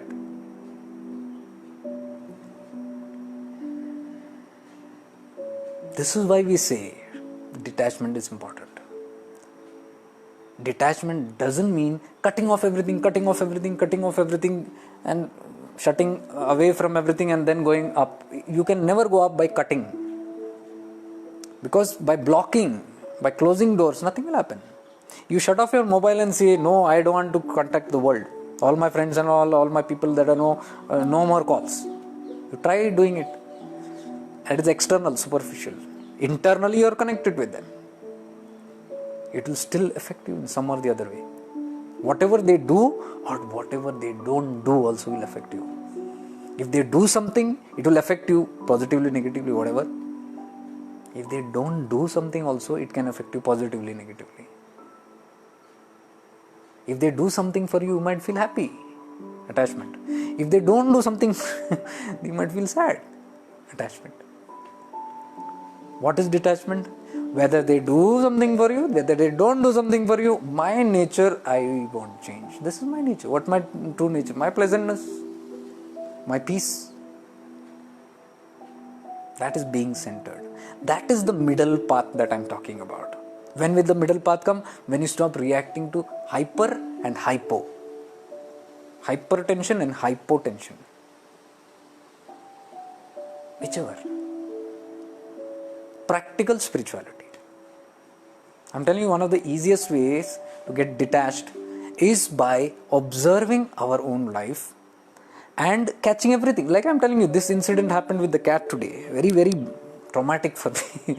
But if you are not in a state of awareness, you will only calculate something else. Maybe I can have an aversion to the same person. Now it's like, I had craving, raga, dvesha, opposites. I had craving for that animal. Always craving for its presence. Now when this thing happened, now there is an aversion. I don't like you. How much time this happens in all our relationships? Something good happening, we are bound to it. Something not going our way, I don't care, get lost. When you say get lost, it is not detachment, it is still attachment. But when you say, whatever you are doing or saying, it doesn't matter to me, stay blessed. That's unconditional love. You're centered in your place. You can practice this, I'm telling you, literally. Because practical spirituality will come only with practice. It has to be a part of your experience. Then only you can relate to that teaching of the Guru. By remembering the teaching of the Guru or the scriptures, you can never learn. You will know a lot of things. Knowledge will be there, but you cannot experience it. It has to come in your experience. It has to be in your being. That is when you say, I'm living the teachings. How do you live the teaching? By being aware all the time. Only when you are aware, all these things can come to you. I'm telling you, my dear ones. If you are not aware, these things will never come. You'll miss all the opportunities of all the lessons. And every moment, believe it or not, we are having lessons. Every single moment. Every single moment, I'm telling you. Oh no, but I'm not talking to anybody today. I'm not meeting anybody. No, watch your thoughts. There is a lot you can learn. You're training yourself. Never let go of this opportunity to train yourself. we are talking about the journey, lower tattvas, the 5 chakras, the 5 elements. We want to reach the 6th element. What is the 6th element? Beyond the elements. It's all nirguna. There is no guna. All these 5 elements are gunas. The whole journey is about transcending these pancha mahabhootas, all these 5 elements and the 5 chakras, and entering into a state which is beyond this, which cannot be touched by these. That is the state of self-realization, is nothing but that. So how can we go towards self-realization? By slowly working out. Every moment you are practicing, your consciousness might be here, it might be in the Muladhara, it might be in the Swadhisthana, it might be in the Manipura, who knows? But you are evolving, everybody is evolving, nobody stops. You say, no, I feel like, yesterday I was in the Anahata and everything was blissful. And today I feel everything, damn it. It's like Muladhara. Your feeling doesn't matter. The Kundalini is rising and falling, rising and falling, rising and falling again. Every time it rises and falls through the Sushumna, it's getting cleansed. That is how the Shakti path, the path of Kundalini happens. Every time it is rising, it's cleaning. When it's coming down, it's cleaning. Up and down, up and down. So the moment it comes down, again you're raising your consciousness by doing something, by becoming aware. Again you're raising your consciousness. Let it fall. Why will it fall? Because you are living in a state of duality. Duality doesn't mean only rising. No, it can never happen. There will be the opposite, down also. That is why the duality, whoever is in these levels will be affected by the ups and downs again. That will happen. I am telling you, this is crystal clear that duality means everything, it applies everything, including this up and down. See, take your breath for example. I am breathing. Breath is what? It's gross. In and out. If there is in, there is an out. If there is inhalation, there has to be exhalation. Duality. When can you transcend? Duality. When you thin, Chidakasha Gita talks about it. Our Gurudev also talks about it. In the Kundalini sadhana, it is there. When you thin, when your breath becomes thinner and thinner and thinner, and prana becomes more, and you become more prana dominant than the air, that is the time your breathing will become very thin. And when the breathing becomes very thin, as though you are not breathing. If you have gone and seen, some people have experienced this in deep state of meditation or deep samadhi, there is no breath. Sometimes they feel, I'm going to die, there is no breath. They become aware of it sometimes. There is no breath. Breath has actually stopped. This is a phenomena that really happens in deep samadhi. Your breath stops. You're not breathing. Then how are you living? Science cannot explain it. What has happened? You have transcended the duality, inhalation, exhalation, transcended duality, gone into non-duality. Non-duality, nothing is there. Both these are not there, opposites are not there. See, you take any damn example in life that you want. Anything you take. It is there until you transcend this. So our efforts should always be, how can I transcend this? Or in this moment, what is the opportunity that I have that I can transcend this? And go to that state. It will not happen overnight, but one experience is put together. All the mala put together, you will have a beautiful necklace one day. Evolution is happening. Never think, because somebody told me, no, I am feeling down and no, don't worry about it. Once your journey begins, after your Shaktipat, your Guru has entered your life.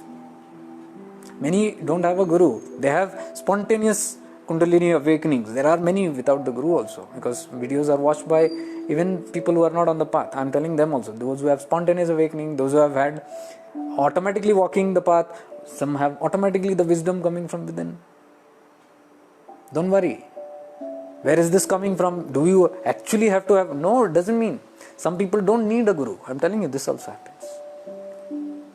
Those who have reached that kind of a state, how can it be possible? It is possible, because in your last janma you had a Guru who brought you to that state, and this janma you are born, you don't need it, you are just continuing it from there. Higher states. People are there in higher states. They know everything from within. They have all the gyan. From within it's coming. They have not read also. Something is telling them a lot of things. Where is it coming? It's a carry forward.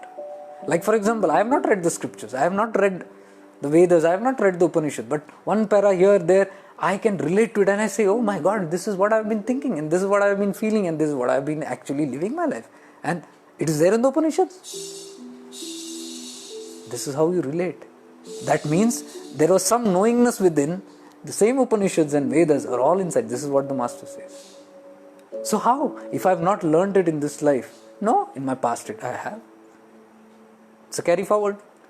The memories are there, it's not lost. What does this mean? What I am trying to tell you is evolution continues. Evolution does not go down. Oh, what happens if I have not completed my journey? You will continue from where you have left over. Oh, my consciousness came till the anahata and then I conked off. Nobody conks off. You just dropped your body. Next time when you are born as a child, in the womb state, your consciousness is here, not in the Mooladhara. As a child only you will begin demonstrating all those features, all those personalities, all that knowledge, all that awareness. As a child only, you have seen these things happening. How is that happening? It is a continuation. Those kids are having a continuation of their journey. So nobody is a kid actually. They are all old souls only coming back. Especially if you are seeing divine kids, awakened kids, don't mistake them for a child.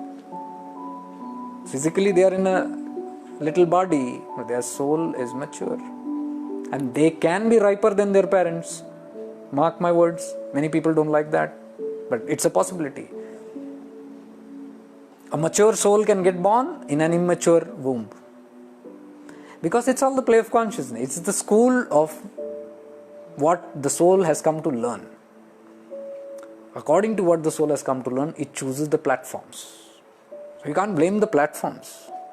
The journey will continue. Whatever happens, nothing can stop the evolution of the soul. It might only feel to your mind that, oh, my journey stopped, it's not progressing. No, it's wrong. So how not to affect it deeply? Because every time you are saying, no, it's not happening, you are making a choice. No, let me stay here. So how not to get into this habit? By being neutral. By learning to be neutral. Just being neutral, it's okay. Life is very high and wonderful and fine. Fine. Stay centered. Don't fly. Because remember this. Whenever you're flying, that means you have got attached to that craving. One side of the duality is powerful. And the ego mind will say this is going to be forever. It will not be forever. Show me one condition in your life that has been blissful forever. It will not be. It is foolish to even think. So is this something to be scared about? Not. Not to be scared about, but to be aware of. Oh, if I go something, I am scared. If I laugh too much, I am going to cry. So I don't laugh. No. You laugh, but be centered. Don't get carried away with it. When you are centered and you laugh, then when you are down also, you will be centered again. You will not go completely down. Not be shattered. And if these things are happening, know that life is teaching you. Thank life for it. Thank the Guru for it. This is how the gratitude should always prevail in this manner. For anything and everything that teaches us, just close your eyes and say thank you. Like I said, thank you to my little cat.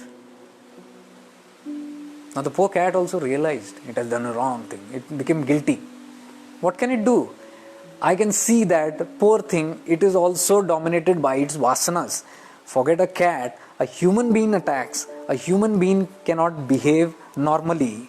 A human being is not centered. We forget ourselves and we jump into so many conclusions. We do so many things out of unawareness, unconsciousness. So many times we retaliate, so many times we hit, so many times we damage, so many times we hurt. Is there anything different between me and the cat? No.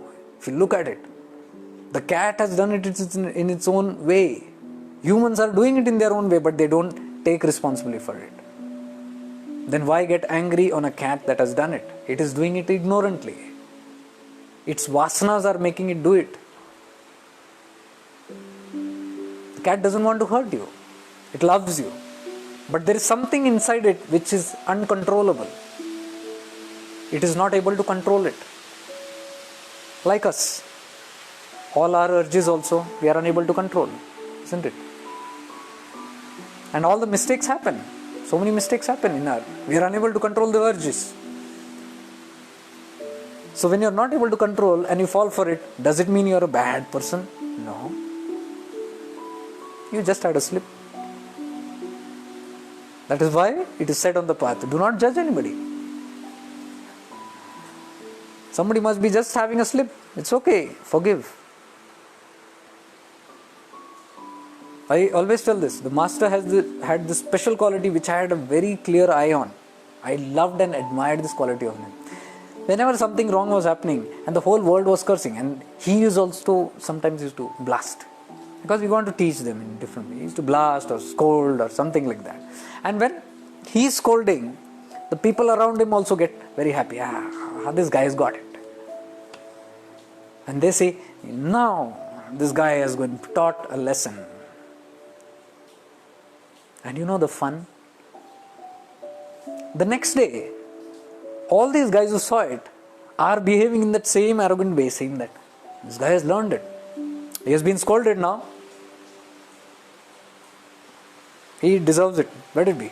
Why? The master has punished him. And the master has punished means there is something. So that indirectly I am saying, I also have the right to punish. Who said this? My ego. It's not true. Master is punishing. So even I punish. How? By being rude. Means, if a higher power is condemning, that means, why should I not condemn? But you don't know the quality of the higher power.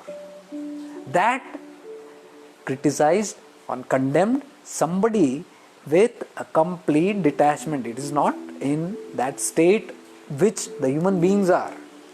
The human beings are in raga dvesha. They are affected by the gunas. He is gunatit. He is beyond the gunas. So what he is doing is for a purpose. He is not affected by a karma. He is not doing it because of some gunas in him. It's a big difference. People don't understand it. They say, oh no, they have done it, I'll also do it. And what happens by fun is, I've seen this many times happening with many. I used to just observe the fun. It's fun. And sometimes I was also that part of it. So I know it very clearly. And what used to happen next day, all are in that state with that person. He has got it. But the Guru is very loving again. Guru is very loving. And they look at him, hey, yesterday you were so angry, so upset and all that, and how can you be so loving? He has not even registered that. It is like a passing wind. One thing came, he did it, and he is not stuck with it. That's unconditional love. He's not affected, he's neutral. So he's back in that state. What is the state? Unconditional. Non-judgmental. He does something as the activity what he has to do, but he's not affected by it. He comes back to his state and he's still generating that love. From that comes unconditional love, and from that comes forgiveness and acceptance. So he's accepting everybody the way they are.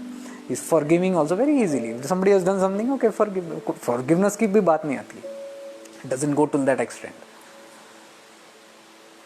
I've watched this. I've observed this very clearly. Why am I talking? I'm saying about punishment. How can I punish? How can anybody punish? Humans are doing it. We are all the time doing it. We are judging. We are doing so many things. And the difference between a self-realized and an average person, an ignorant and an awakened difference is this. They also do the same thing, but they have a different way of doing it. We got to learn that method. How is it that they are centered and do it? We got to learn it. Not just admire it again. Put it into our practice and see how does it feel when they do it. Do it a couple of times and you'll begin mastering it. And when you begin mastering, then you say, I have understood the teaching of the Guru. Then you preach. Then you say, this is unconditional love. Now you have the authority because you have learned, you perceived, you have experienced firsthand. And then you can actually share. When you share in that fashion, in that state, of learning, when you share, it will influence the other person like this. Because it is not just Gyan, it is your consciousness that is speaking. That consciousness goes and pierces somebody else's consciousness, and that shakes up that person. That influences somebody to transform. This is why the teaching is that practice what you preach, or preach what you practice. Not practice what you preach. That the world talks, but the Guru Mandala and the lineage talks about preach what you practice. So this is the reason I try to bring out these live examples that we live in everyday life. Something or the other happening. Whenever something, such kind of things also are happening, we got to understand how it is. And this must be my karma, because 2 times I hit it very badly. I know it had gone somewhere out and it was ferocious and I couldn't get it, and I had to literally bang it 2-3 times, and nicely I gave it. And I was thinking, oh my God, why did I hit it? Perhaps that only, return. So in multiple ways, if you think, it's all give and take. I remembered about Ramana Maharishi ji, such a beautiful saint. I don't know what he had stepped on. Was it a scorpion or something? I forgot. Some insect or something, it was deadly. He stepped on it accidentally and he realized he has stepped on a scorpion.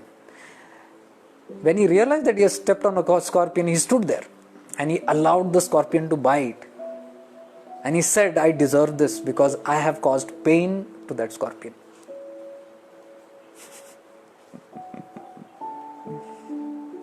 Repayment of karma, because he was not keeping anything balanced there and finishing it off. So if you take life from this perspective, that whatever bad has been given from somebody, it is not really bad, it is a repayment.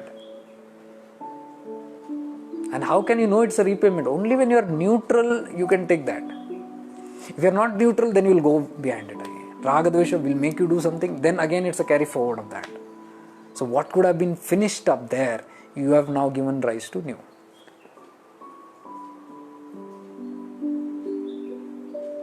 Storytelling, I was telling. I'm telling you something very deep. This is still not what the world is completely up to, including the whole religions and the patterns, because they find it very threatening when you're talking about these things. But I'll talk a little brief on it. I don't want to get more into it. All controversial stuffs. Again, those who are awakened will understand it. Those who are not might feel offended. I was telling you about stories. Once upon a time, there was nothing, there was shunya, and then there was a light, and the thing happened, and the whole creation happened, all the dimensions happened. And we are part of that again. The whole Shrishti got created from that speck. Now during those times, when that thing happened, that actually creation was happening, there were all these sound vibrations everywhere. There still is. It's not that it's gone. It's still there. In that frequency, it is still there. The reality, the ultimate truth, this is called. This ultimate truth is in the form of vibrations. This is the same vibration that I'm telling you, which is emanating from that Omkar. There's a certain vibration. There is a certain sound that's happening. If somebody can listen to that sound, how will it sound? Who are the people who can listen to it? The rishis, the earlier rishis. They should go into deep contemplation and go direct to the source. And because they were so purified and so evolved souls, it was very easy for them. Everybody can do it. So selective of those rishis, like for example, Ved Maharishi, Ved Vyasji, Maharishi. Go into contemplation and contemplate on the source. Some sounds are heard. The same sound that is emanating from there, which is crossing the whole Srishti. Now you give more attention to it. Go deeper into it. And then you hear some... It goes on that vibration.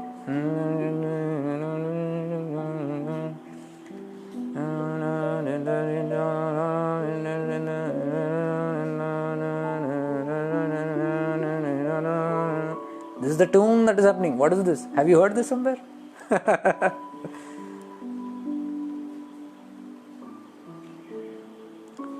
This is what Maharishi Vyasa tapped into. And that same sound he heard, he contemplated, and he began recreating it directly from that direct source. That is the Vedas. The Vedas is nothing but the sound. Everything that you read in, it is not Sanskrit, it is beyond Sanskrit. Sanskrit is again a grosser form. It is not the purest form. These are pure tones. Notations these are. I don't know if I can find it here. I'll just show it to you.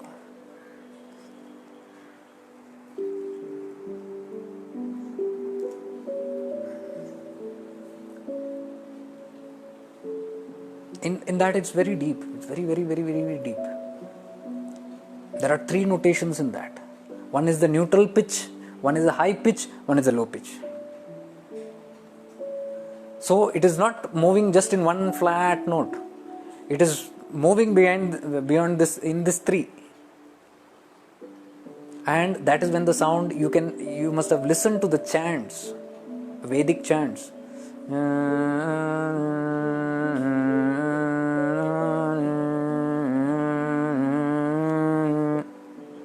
Getting it? There's a 3 scale. The neutral is there. It goes low frequency and high frequency. In that also. It's very deep. I'm not going so deep, but I'm just telling you. This is called Shrutis. Somebody asked me last time, I put on Shrutis and Smritis to explain it in detail. I said, okay, in the next opportunity, let me do it.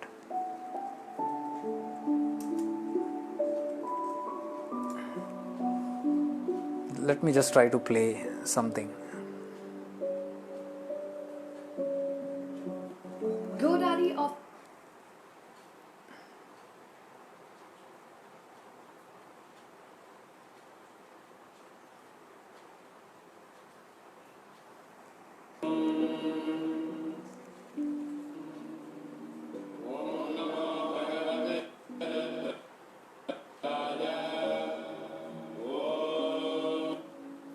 I'll play it somewhere from the middle.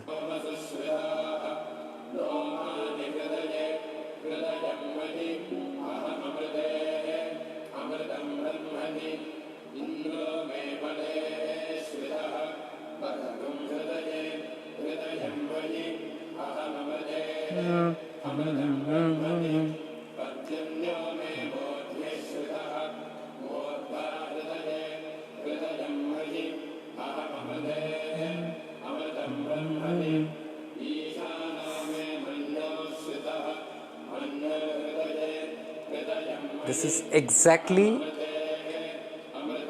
this is not some words, okay?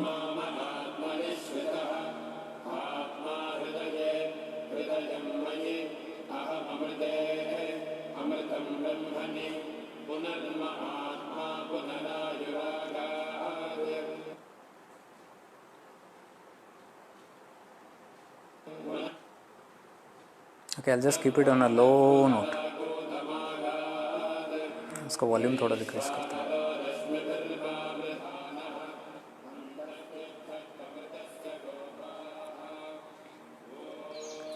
These are Shrutis. The Shrutis is the only original sound that is actually reverberating even right now in the cosmos. These sounds are there. The Maharishis or the few Rishis who are able to tap into this sound and put it exactly into some script for which they used something called Sanskrit. This was done with a compassion for that to be recorded for generations, because the whole Srishti is all about the Vedas, the whole creation. All the mysteries are there in the Vedas. These were called Shrutis.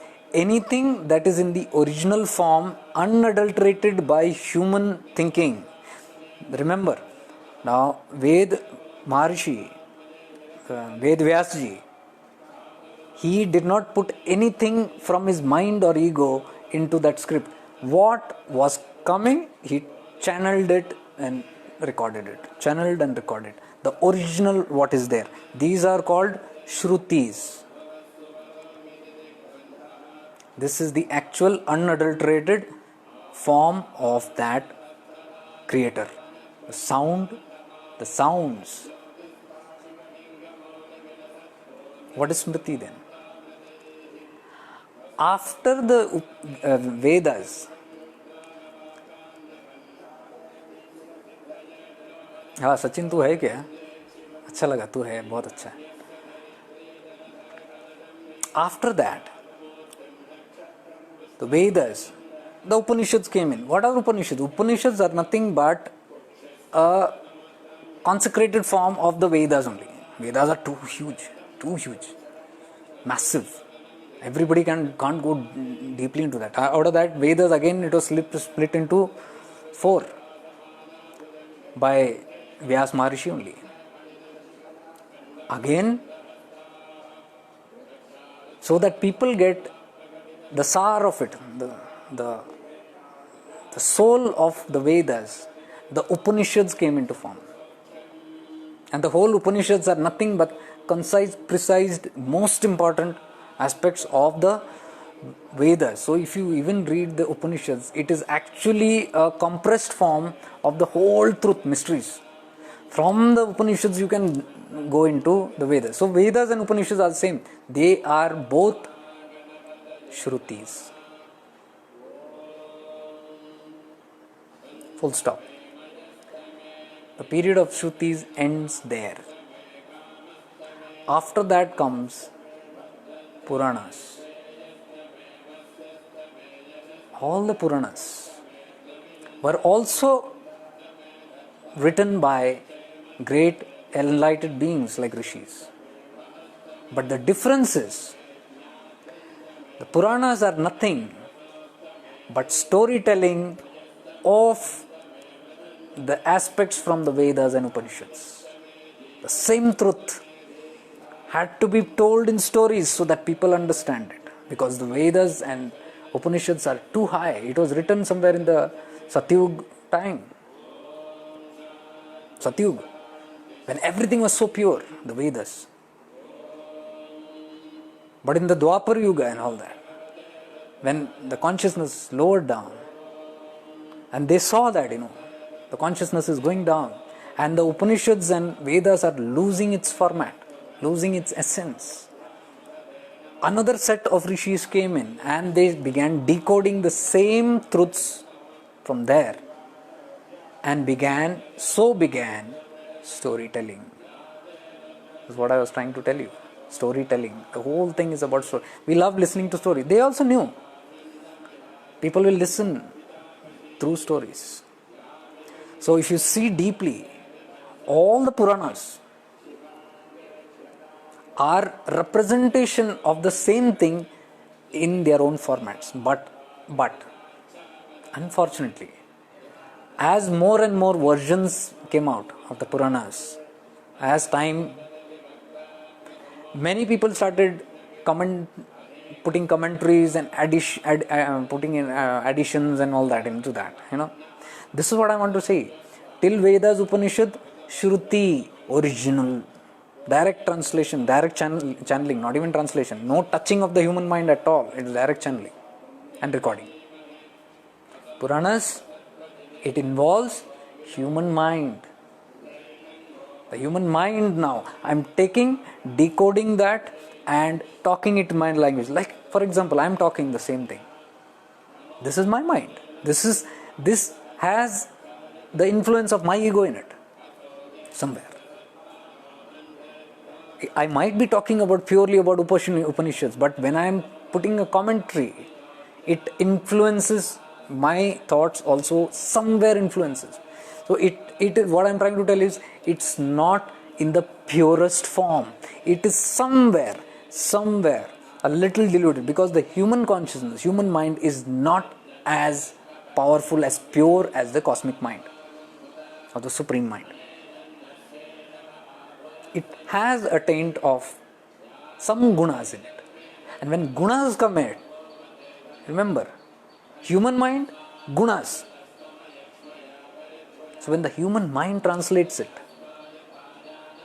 and additions are done, it is done according to those beings who are doing it. Doing it with the highest intention. I'm not saying anything is bad. They're doing it with a very high intention. So that Balao, Sarvatra. But what happens in the process? The people who read that get carried away with that. They forget the essence of the original source. This is what my friend Sachin also was listening here. He was talking about Garuda Puran to me. This happens in Garuda Puran. I said, yes, a lot of things happen if you read it. Somebody the other day asked me about avtaras and Kalki avatar and all that. So I put it in a very gentle way because these are very strong beliefs that we carry. Very, very strong beliefs. Especially in the tradition and culture. So it's very difficult to even shake these things. But this is a fact. And as it transcends more and more down from the Puranas, you will see more and more Puranas came in. Remember one thing, all the Puranas did not evolve once. Why there were so much additions after years and hundreds of years, thousands of years? New Puranas coming. From where it is coming? Why did these not exist in the start? And where are these Puranas? Again, if you refer, they are from the Vedas only. When you can't understand consciousness, when you can't understand what is mind, what is ego, what is the intellect, what are the vikaras, what are the senses, what are sanskaras, then these will have to be given some identity, some form, some name, some story, and then make it a story and then do it. See, this I have explained in Ramayana when I have told you the deeper aspect of Ramayana. Who's Rama? Rama is the consciousness, Sita is the mind, Lakshmana is the awareness, Hanuman is the breath, Ravana is the vikaras, the ego that has got the 10 head, the 10 vikaras. Ego takes away whom? Sita. Sita who? The mind. Mind is taken away by the Ravana, the ego. The ego dominates the mind and takes it in its control. And mind, where it should belong? It should belong to the consciousness. It is married to the consciousness. The mind, that is the Sita, is married to the consciousness, that is Rama. They are united, they should be there. But what happens? Mind is snatched away. And what happens when your mind is snatched away by the ego? You move away from your consciousness. Who takes you away? The ego takes you away. Ravana takes you away. The soul becomes desperate. Rama becomes desperate. For whom? Sita, the mind. Because the mind belongs, they are together. They are not supposed to be like this. And it does everything to go and attack those vikaras, kill down and put down that vikaras, destroy the vikaras, that is the Ravana, and win back the mind.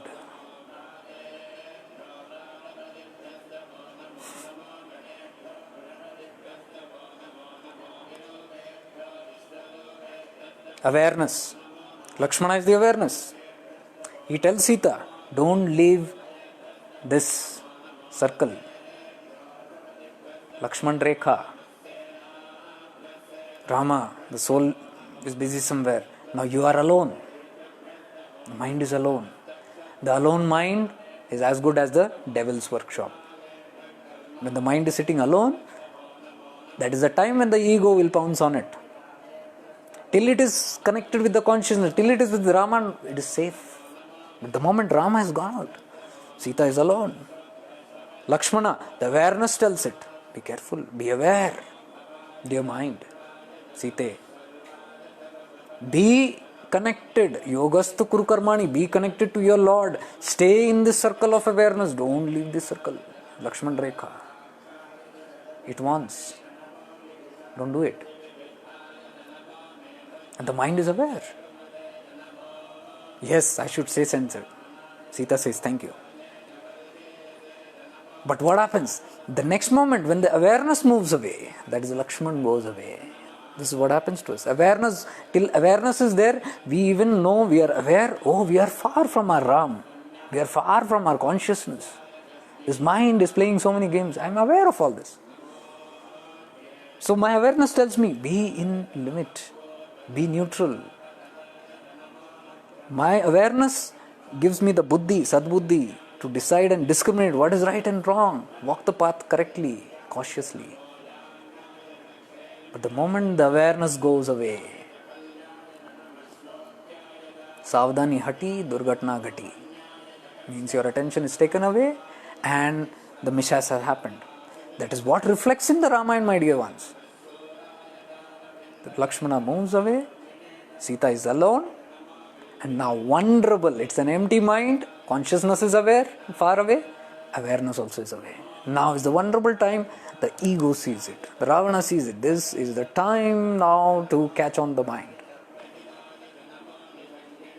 Now it comes and stands there. Now ego is very cunning. Ravana is cunning. Ravana knows that Sita is very strong because it has been with Rama. It has been with the consciousness. It has this powerful accompaniment of the awareness, Lakshmana. So it will not easily give up and fall for me. Whatever I try to do, it will not come out of the Lakshman Rekha. I know it is very strong. So the ego is cunning. It plays a wicked role. It says, let me change my disguise. Ravana does not come as Ravana. It changes into a sadhu, a sannyasi, a monk. And comes there and says, Bhikshan Dehi, give me alms. Why? Because the ego knows the weakness of the mind. Ravana knows the weakness of Sita. What is the weakness of Sita? Dharma. The mind is on the path of righteousness. It will do only that is what is right. And what is right? To serve the sadhus and sannyasi. That is my prime responsibility. So the ego knows the weak point of Sita. So it becomes a monk. And he says, now the mind cannot desist because in the name of righteousness, in the name of dharma, it will come out. And she does it. She says, how can I offend it? This is a beautiful lesson actually. That the ego can actually change forms within us and tell us this is right to do.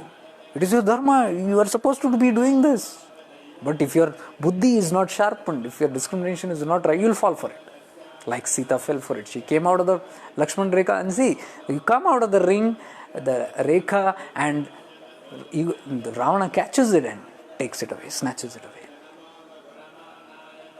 This is the essence of the Vedas and Upanishads in storytelling.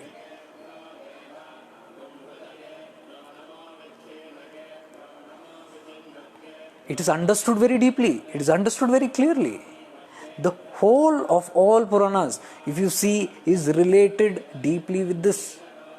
Everything, every aspect. I have not read all the Puranas, I am telling you honestly. So I cannot comment on what is what. But whichever has fallen into my hand, if I look at it, if I keep contemplating, I can catch this. These I have not read anywhere. Some things I have read, but in depth, these my insight showed me. The commentaries on that. I've told you, Mahabharata. Storytelling. If you just look at it a little more carefully, it's not practical. What we hear as stories, mythology, is not practical. But since it is coming from a higher source, we believe it. And we say, no. We find offense. We should not. It's our strong belief.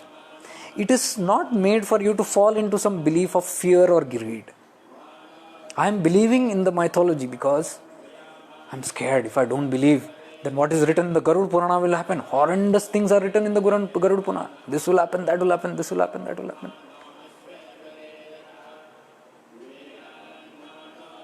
Why was that written? That was to make you alert. All these things, the heaven and hell, is consistently happening in our consciousness. We are experiencing even hell in our own mind. So all that you find in the Garuda Purana, half of it is already happening in our mind. It is a subtle thing that is happening that they have written in a grosser form with some storytelling. So that people become aware, and they at least become aware and conscious. Oh, these things can happen. But unfortunately what happened? People went into fear. Then they began trusting it and believing it. It just became a belief system that, oh, something is there. I just believe in it, and then the whole scriptures, even if you see Christianity, if you see other religions, it's all on belief. There is no direct experience of any of the scriptures. It is just belief. Why? My father did it. My father's father told me this. It has been coming from this, and they have been following my life, whole life, and it is very strong in my genes. Right from the time I was born, I was told this is, and it becomes a part of my DNA. And then it has become a strong conditioning and belief. Now I cannot shake it away. If somebody tells, no, you don't talk all this, you shouldn't do it, you get scared. This is myth. See the word myth, mythology. Mythology, the first part is myth, mythology. It is done with a higher purpose. It's not done for any wrong mean. But unfortunately, if your Lakshmana is not with you, if your awareness is not with you, you can get carried away with a story. You just literally, like I told you, somebody said about detachment. Oh, this is the thing. I get carried away. No, okay, detachment. I am detached from everybody. I don't care from today. That's all. I am detached. Everybody mind your own business and I am minding my own business. No, that's not what is the... If you get carried away with the storytelling, you will catch this. But if you are in the consciousness of what is the subtle message in that, you will actually go to that. You will go to the Vedas, straight to the Upanishads. That is the reason I only talk about Vedas and maximum till Upanishads, not more than that. Because till there it is Shruti. Anything below the Upanishads is Smriti. What is Smriti now? Smriti is anything, means in Sanskrit it means anything that is that can be remembered. Shruti is anything that is directly perceived. Meaning in Sanskrit, anything that is directly heard is a Shruti, and it cannot be altered. It cannot be altered. Shrutis cannot be altered because that is the way it is. That is the frequency, that is the sound vibration that is going on. Shruti is unchangeable, uneditable. So what I can do is, I can just take it and this is how it is. What is happening? The reality. Shruti is unchangeable. But Smritis are changeable, they are editable, and it can be edited in any manner that we want. There can be additions, there can be different, because in storytelling a lot of things happen. A little bit of this, little bit of that is needed to add, and that is how you can actually deviate from the actual truth. I used to sit with my Gurudev. One day I brought one Purana, and small book it was. I was very excited. Gurudev, look at this. He looked at it and he smiled and he said, "Padho, tum hi padho." I said, "What?" "Jiva, padho. I don't want to name what Purana, but it was a nice Purana. I said, "Padho." And then he gave a smile and he said, "Padho, samajh mein aayega."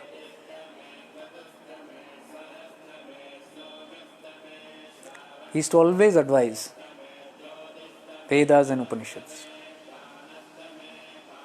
What he talked, what he tapped in, all was from the Vedas and Upanishads. All the teachings of Chidakasha Gita that you see are directly from the Vedas. And in fact, Bhagavan Nityananda has quoted many times the Vedas in the Chidakasha Gita. And he has even talked about the subtleness. Because somebody the other day, in the post it was there, Taraka Brahman. Taraka Brahma. I have never heard this. First time in my life I heard it. I contemplated on it, did some research, everything, and I found out Tarak Brahma means avatar. Somebody who is coming like an avatar. He is a form of Brahma, which is taking a form, and it is coming when righteousness has to be re-established. Dharma has to be re-established. It takes a form and comes, which is known as an avatara. So, practically speaking, who was a Taraka Brahma? Rama was. Krishna was. All this in this sequence. They were all Taraka Brahmas. So I had put this Chidakasha Gita post and I had put some commentary on it also. Who is a Tarak Brahma? This is a Tarak Brahma. So somebody wrote to me asking about, tell about Kalki Avatar. Seems you know about it and all that. Because that is a part of Avatar only, no? Another coming, when is he going to come out? In Puranas this is said, Puranas that is said. I said, I don't know about that. I'm sticking on to Chidakasha Gita. Chidakasha Gita, what does Bhagavan say? Who is a Tarak Brahma, does he say? Okay, I gave an explanation to you what is Tarak Brahma according to the Sanskrit translation and the dictionary of Sanskrit. Tarak Brahma is somebody as an avatar, but he never spoke about avatars. If you look very carefully at that, what do you call it? I'm sorry, I'm just offing this off because I don't want to get into copyright troubles, because sometimes live and all they catch off. Because I'm playing from the YouTube. So Chidakasha Gita actually says Tarak Brahma. Only one place that name is there. Two places. One place he has only said Taraka, the other place he has said Tarak Brahma. And he says, raising up your consciousness, the breath. He says the air. And air means the breath. Breath means actually prana. It's not air, neither the breath that he is talking. Very subtle. He is actually meaning the prana. So he says, when you move the prana from your sushumna to your higher chakras and reach the heart space, that is the Chidakasha, that is Tarak Brahma. Are you seeing this? He's not talking any stories there. He's talking the actual meaning of the subtle meaning, which is directly from the Vedas. Tarak Brahma is directly talking about subtleness. He's not talking about any characters, any fictions. You'll never find anything about avatars, nothing in the Chidakasha Gita. It's pure Upanishads and Vedas. My master used to teach the same subjects in his own language. Shiva Yoga is beautifully representing the same beautiful language of the Upanishads and Vedas and the Chidakasha Gita. You see, in a different representation, in a more, grosser manner where people can understand. That's what I'm telling you. This is what I started actually telling you in the session. Guru does not want to do storytelling. He never likes. No Guru likes doing storytelling. Because for storytelling, you got to get grosser. You got to make up stories to tell you. The problem is, because I'm seeing it, and I was not very much in favor of that. The problem is, people get carried away with the stories. Like the Puranic times, they got carried away, and the generations get carried away. Same way, when the Guru also talks any stories, people get carried away. There are chances of you getting carried away in the story, but not catching the essence. Very careful, you got to be there. And that is the last thing that any Guru wants to do. But that is the only option, because what I am telling you, the consciousness of people is stuck in the grass. You got to talk their language. The Puranas are beautiful scriptures that came in that tried to talk the language of the consciousness of the people of that era. Many learned, transcended it, good. But as the eras went into Treta Yuga and Kali Yuga, got distorted completely. It just blew out. Today it's something else. It's not what it was meant to be. That's what I said. These are controversial. I don't want to get directly into it. I can go more deeper into what, how, where, but then I don't want to get into any kind of stuff. I can only tell you with this much. If you understand this much also, you will understand. And this also, the Smriti and Shruti that I am telling you. Shruti is alterable. You can alter it. You can edit it. So that is why I am not saying this. Read the Vedas and Upanishads. They are only the definitions of Sanskrit, the dictionary only about Shruti is something that is perceived directly, and Smriti is something that is remembered from your memory. Memory means the guna. The mind is there. Subconscious mein hota hai memory. So you are using your mind to recollect something and recollect and reproduce. In this process, what happens? My gunas also are affected in that. So this is what happens.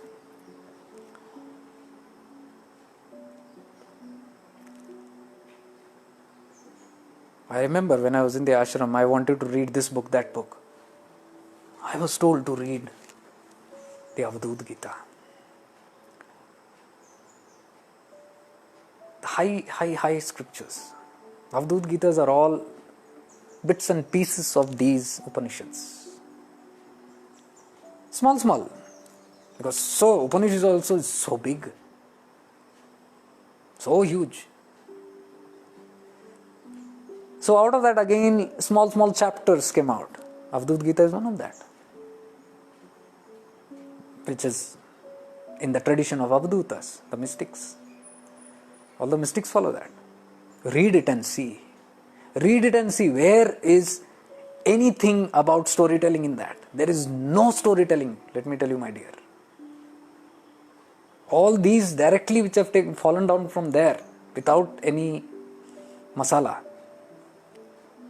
Avadut Gita doesn't talk about this. Chidakasha Gita also is coming from an Avadhuta, remember it. So it talks no nonsense. Goraksh Samhita.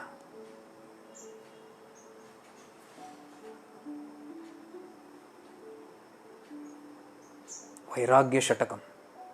Raja Bhartrahari, great Avadhut. Read Vairagya Shatakam. No nonsense, no masala, straight to the point.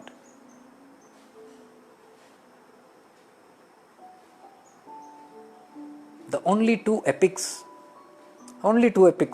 that happened historically also and were very close to the Upanishads and Vedas.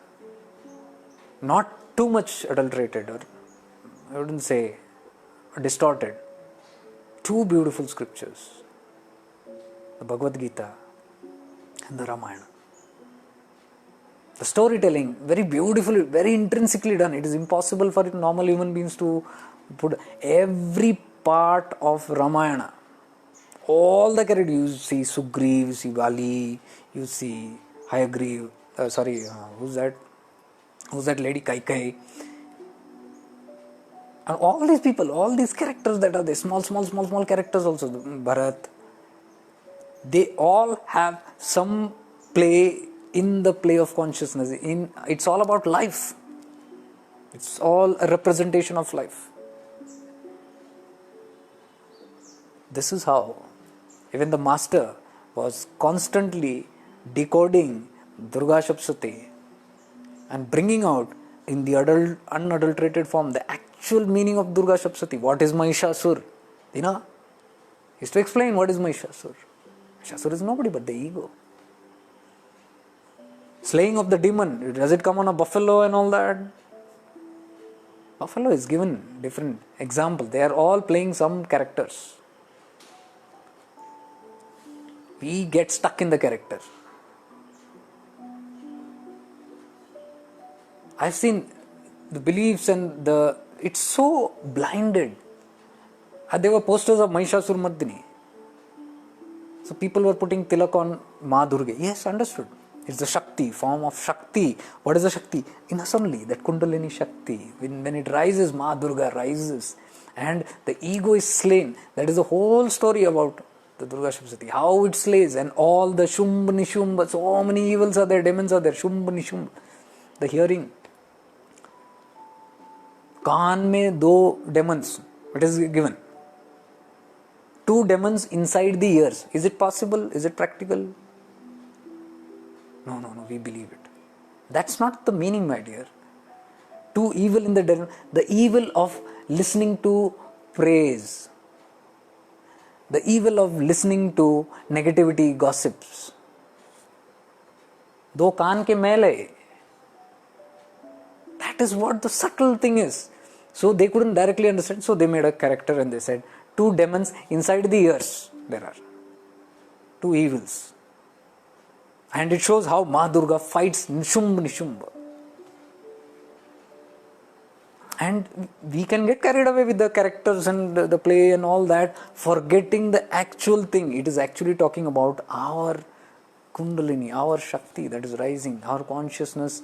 The Kundalini Shakti Ma Durga is representing that, which is awakened.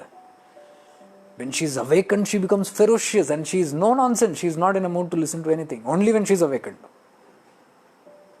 And if you make it rise, then no demon can stop it. It will slay everything. And the last to die is Mahishasura. Last, the ego will leave. Till then, the last thing will. And you see how the ego changes. Suddenly, Mahishasura becomes a saint and suddenly he changes forms. When it is dying, suddenly it becomes a saint. And now it was attacking the mother and hurling abuses. Now suddenly it becomes a saint and says, "Your mother, you're so sweet, you're so nice. I'm your bhakta, have pity on me, I'm so." This is the ego. See, the ego also plays all this. When we self-pity and we say, "The poor me, if I'm wicked, I'm wicked." I become, with the ego, I say, "I won't spare you." But if the conditions become too overpowering to us, we mellow down and say, "Oh, you're so nice." We flatter out of that place. You want to get out of it. So you say, "Okay, you're nice." But I was just saying in this way, I didn't mean it seriously, And I'm not a bad person. I'm a nice person. So I become nice. I become saintly. And I even become very humble. What is that humbleness? Is that real? No, it's the Mahishasura changing its form, the ego. One form of ego is, I am so rich, I have everything within me, I have all the powers. What are these people about? And when the time comes, it can change and say, I have nothing with me. Look how miserable I am. Or look how poor I am. Even the person who flaunts poverty is coming from ego consciousness. There is there is pride about being poor, about helpless. There's a certain pride. And these are the subtle aspects that are in Ma Durga doesn't listen to all this nonsense. Her mind plays all these things. Ma Durga says, "No, I know all your nonsense. I am not going to spare you. Become this or that. You become nice or you good. You got to be slayed." That is what the Durga Shaptasati is all about. Finally, it slashes the ego and then the victory happens. That is self-realization. This is how the scriptures are very precious, very beautiful, but you got to develop viveka, you got to develop awareness to read it, and then read it from non-dual space, not from the dual space. When you read it from the dual space, you are reading it with the vikaras, with some gunas. So when you see some stories out there, your own stories will start dancing inside, and that will influence what you understand about it. And you will relate, you will be carried away somewhere else. That is not the purpose. And that is how you can see the whole ignorance, whole masses of ignorance. They're stuck with something else, which scripture tells to kill. I'm telling you all, this is the beauty of every scriptures, my dear. Don't then judge any other religion scriptures. You read the scriptures of the Parsis, you read the scriptures of the Jain, you read the scriptures of the Buddhism, you read the scriptures of Hindus, you read the scriptures of Christians, you read the scriptures of Muslims. I'm telling you, there is no cruelty in the scriptures. It has been decoded, Smriti. It has been decoded in the wrong way.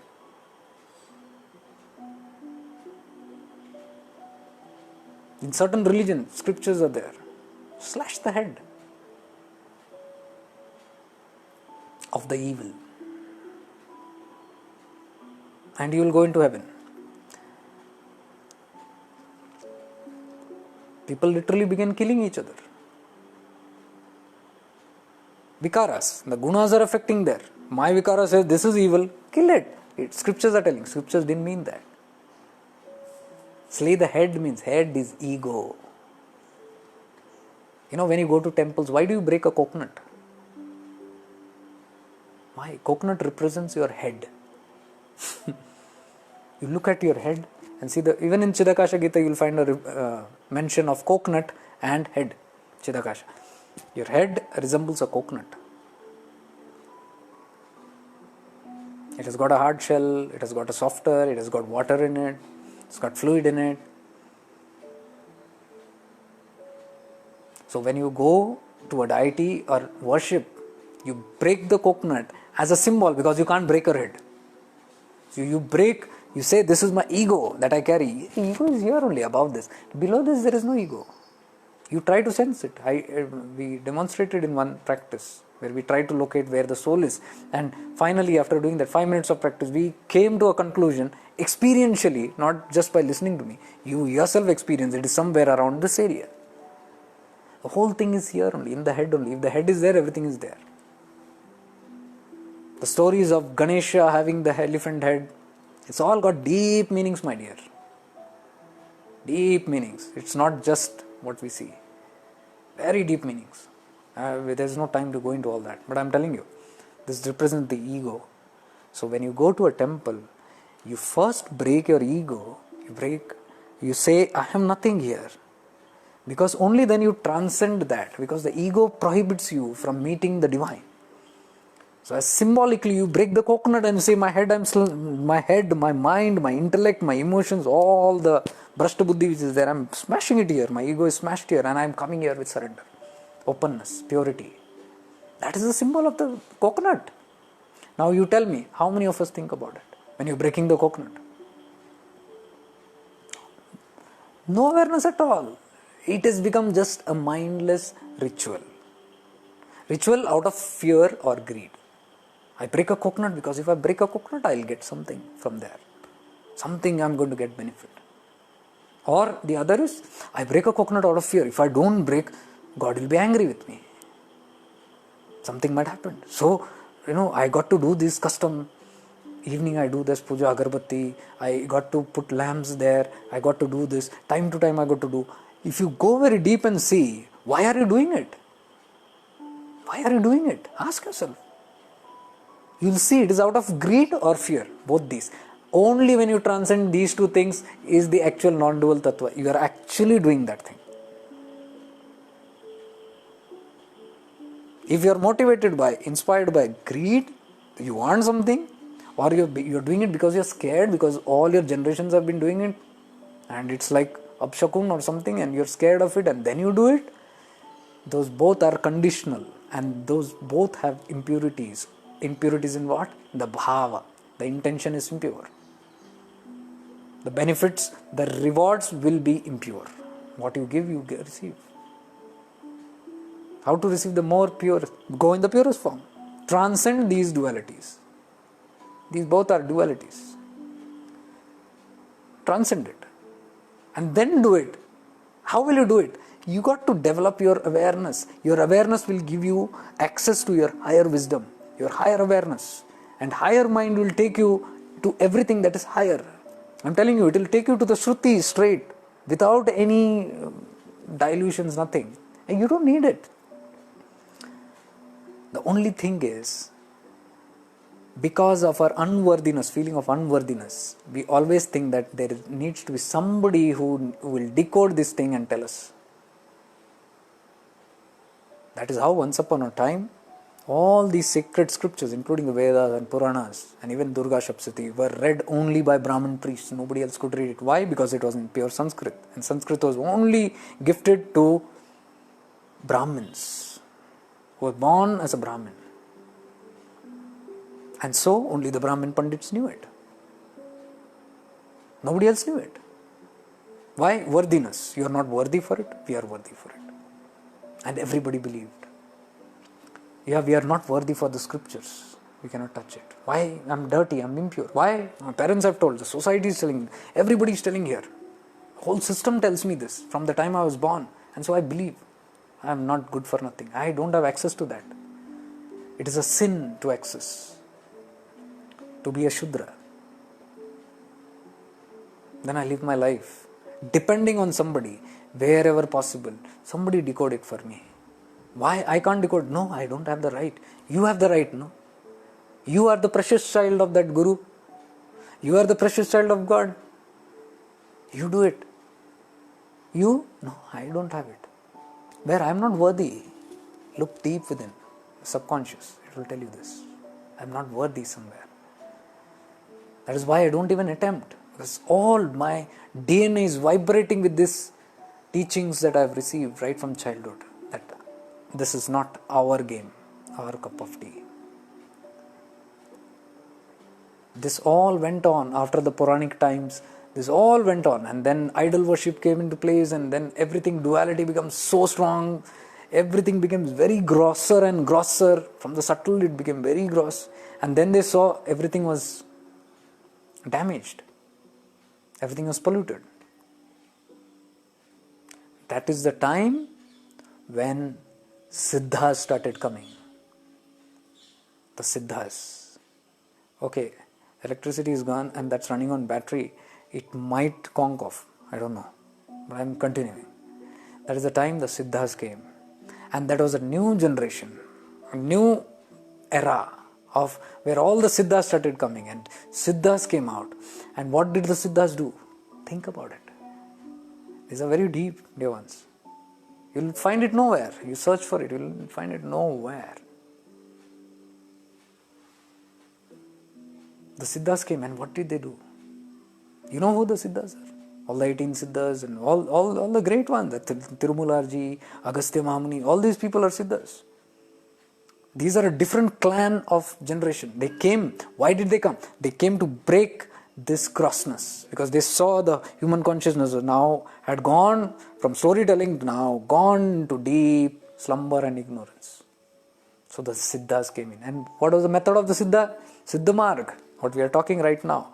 No nonsense, straight to the point. The Avadhutas, they came from the Siddhas, from the Siddha Marg. Straight, they will talk straight, no nonsense, no guma phira ke baat. See that to the point only they will do. You go to an Avadhuta and sit, there is no Purana. There is no lecture. Straight they will hit the point. And that is why people don't go, because it's straight to the point. Why? We love storytelling. Because ego loves manipulation. Ego loves comfort. Ego loves being told, I am right, I am nice. And I can continue with whatever I can do. And then even transcend. Siddhas will not, they will smash that ego first. That's why they are very crude. The language of mystics are very crude. The Chidakasha is very crude. You read it. It's very crude. Ashtavakra Gita is very crude. Vairagya Shatakam is very crude. Read it. The Upanishads are very crude. Read it. Read it, don't read it just with the mind, with awareness. They will talk nothing but the higher truth. Ultimate truth. You come here for what? For that higher purpose. That's a mission. So you are going to stick to that. No nonsense in between. No getting lost here and there, because Yuga have got lost in it. That is why the Siddhas came. And the Siddhas came and demolished everything. You see the practice of the Siddhas. Nobody was worshipping and nobody...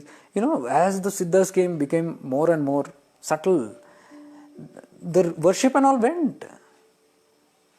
Where are they worshipping? If you see the Siddhas, like the latest ones who came, they were just subtle, very subtle. They did everything very subtle. Gross was lesser and lesser. They used it only where it is required. So why we must learn from our own history, the whole thing that is happening. Where and why this is happening.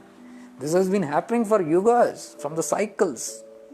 And we are not new, we are not born. You say, I don't know about that, I am in this Kali Yuga. No, you also are moving with the yugas. You have been tumbling all the time. You have been from that time to this time.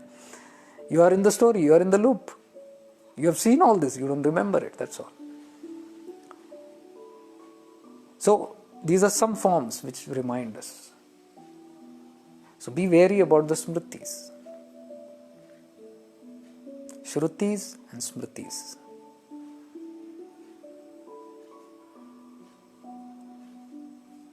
If you want to really tap into the real truth. Go for Shrutis always. I'm not saying this is bad or that is. You don't need it. Why do you need a long cut to go through all that, the storytelling and all that stuff, and then to understand? You can directly dig into it, catch the essence. If you don't want to get into that, go directly to the truth. Why listen to stories only? That is why I shared my insights about Lord Krishna, their translations, the subtle truths that they are saying, the insights. That is why I translate the Ramayana in its own way. And any scripture, I have not read it all, but I'm telling you, if you read it with little awareness, you will understand, oh, this is this, this is this, this is this. Means what? It is there within us. The Vedas and Upanishads are there within us. We have not activated that. So these are reminders. So either ways, if we have interest in storytelling, then don't go grossly by the story. Listen to the kathas, listen to the Puranas, listen to the entire mythology, and go deep and find out the sukshma, that subtle that is there in that. Find out the butter that is hidden in the milk. When you do that, the true essence is found. That is how I am not saying perfectly, I am saying I am attempting to work on the Chidakasha Gita. And whatever little I can share here, it's all coming from there. Sachin, I was not knowing about the coconut. ऐसा बहुत कुछ है, सच है, बहुत कुछ है. Okay, do you have any questions on this? Because I want to shut it out before the whole thing shuts out. You have any questions on this? I began with 2 aspects today, Teacher's Day, about treating life as a teacher. Everything that comes in it, look at it in awareness and learn from it and grow from it. Grow with pleasure or grow with pain, whatever, but being neutral and learning it. And as we learn, offering the gratitude to everything that comes to us. Offering gratitude can only happen when we have learned the lesson. If you have not learned it, you cannot offer gratitude. You don't feel thankful to anything. So that's very important. Gratitude is one very important thing. Very, very important thing. That is why that day, Yoganand Paramahamsa's message, I put it very there. Don't talk about scriptures, about the depths, about the mysteries, about the truths hidden in the scriptures. Paramahamsa Yoganandji said, don't throw it to the casual crowd. The great yogis are saying this. Don't throw it because they will not value it. It will not be valued. Because if you don't understand the essence of what is being heard, you don't even know how powerful these things are, what you're hearing right now. You don't even know, if you're listening to in your awareness, what changes it can make into your consciousness. Don't judge the book by the cover. So Yoganand Paramahamsa said, Jesus Christ said this, don't throw pearls in front of swines. Don't throw pearls, gems, in front of swine. Swine means pigs. Now he is not telling somebody is a pig. Consciousness. The pig consciousness is somebody who's happy in a pile of shit and saying, this is beautiful, this is my comfort, this is my attachment, this is my world, this is my people, this is my comfort, this is my wealth, this is my everything, and I'm attached to it completely, enjoying it. So what is being told by Jesus Christ is, there is no difference between a pig and a human who is completely lost in this worldly materialistic life. Because the pig also feels it is in that dirt, but it feels this is the world. You ask a pig, it will never come out of that dirt. It will say, no, don't disturb me. I'm having a gala time. I'm in Bali, in Hawaii, having the best of time. Don't disturb me. But if you look into the consciousness of the pig, he's right. The pig is right. So we must never say, no, you're wrong. You're a pig, you don't understand. Instead of a pig, become divine. No. You look into that awareness. How that person? Yeah, poor thing, that poor chap is trapped in that feeling and it is feeling this is true. It can't help it. It is in the control of those gunas, poor thing. It is under the capture of those heavy karmas. So when you see this, you will have compassion. You will not try to change anyone. And say, okay, the pig is seeing like that. Oh, it's enjoying. Okay. I understand why you're saying that. But still, my dear, you are a beautiful soul. You are not a pig. But I will not try to influence or convince that person. No, you are not this. Then there will be fight. Because you give even divine truths to somebody who is in that consciousness, they will still argue with you. I'll say, no, what the hell it is. And then there will be no gratitude. That is what that script meant. Gratitude is this thing. Gratitude doesn't mean you got to go and thank and fall at the feet of somebody who's giving you or sharing. No, it doesn't mean. It is just acknowledging from within your consciousness. Oh my God. That explosion of gratitude. Because when that explosion of gratitude happens, you're opening the channel saying that give me more. I deserve this. I'm worthy enough. Your consciousness is saying, I'm worthy, I need more. Whether you express it or not, that's not a thing, but inside, you're feeling great. This is what I meant by being grateful to every teacher of life. And it should be genuine. And you learn something and say, wow, thank you. From inside. You don't have to tell them. Tell in your mind. Because when that gratitude comes, that message has reached you to the core. The work is done. Or perhaps the lesson is learned. When you are ungrateful, it means the lesson is not learned. And when the lesson is not learned, it means it is going to repeat. This is the law of nature. Lessons will come again and again in front of you till it is learned. Simple as that. Nobody can avoid it. That is why the importance of learning lessons. How do you transcend it? Because you got to transcend it. How do you know you have transcended it? You will find gratefulness coming from within. It is a joy of bingo. I've got it. I've got something in me. I found something. Something has sparked in me. Wow, thank you for that spark. That means it has really sparked. But if you camouflage that,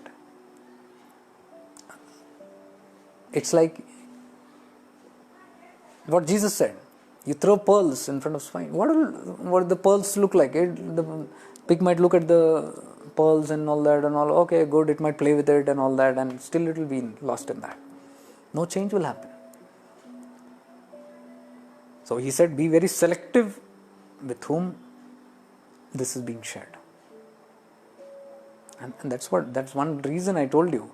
These are not the platform. There are a lot of details and a lot of higher stuff, but a lot of details, but this is not the platform that I want to talk about those things or share those things or practice those things. Because here everybody is walking in and out, and we don't want that kind of a crowd. Somebody who is appreciative about it. And how do we know who is appreciative?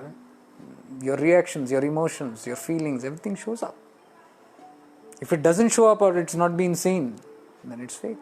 Or it's one-sided, it's very conditional. It's what do you call it? It's a mean thing to do. You grab what you can and then you say, get lost. I'm telling you. I'm not saying just for me. Anywhere you go to the Guru also, you go to Shastras, you read something. And if you have this kind of an attitude that you take everything and then you care a damn for it. I'm telling you, you might take the pearl, but that pearl will not remain with you. You might gain something, but it will not be your prized possession. You might gain the wealth, but it will not stick with you. इसलिए बोलते हैं लक्ष्मी उल्लू पर आती है. लक्ष्मी का वाहन उल्लू है. She'll fly away. She doesn't stay. Again, another storytelling. This is. Don't get literal with that.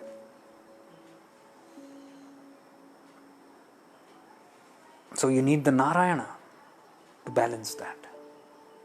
The consciousness. If you want wealth to be there, the consciousness should be there. Without the Narayana, Lakshmi flies away. Very deep these are.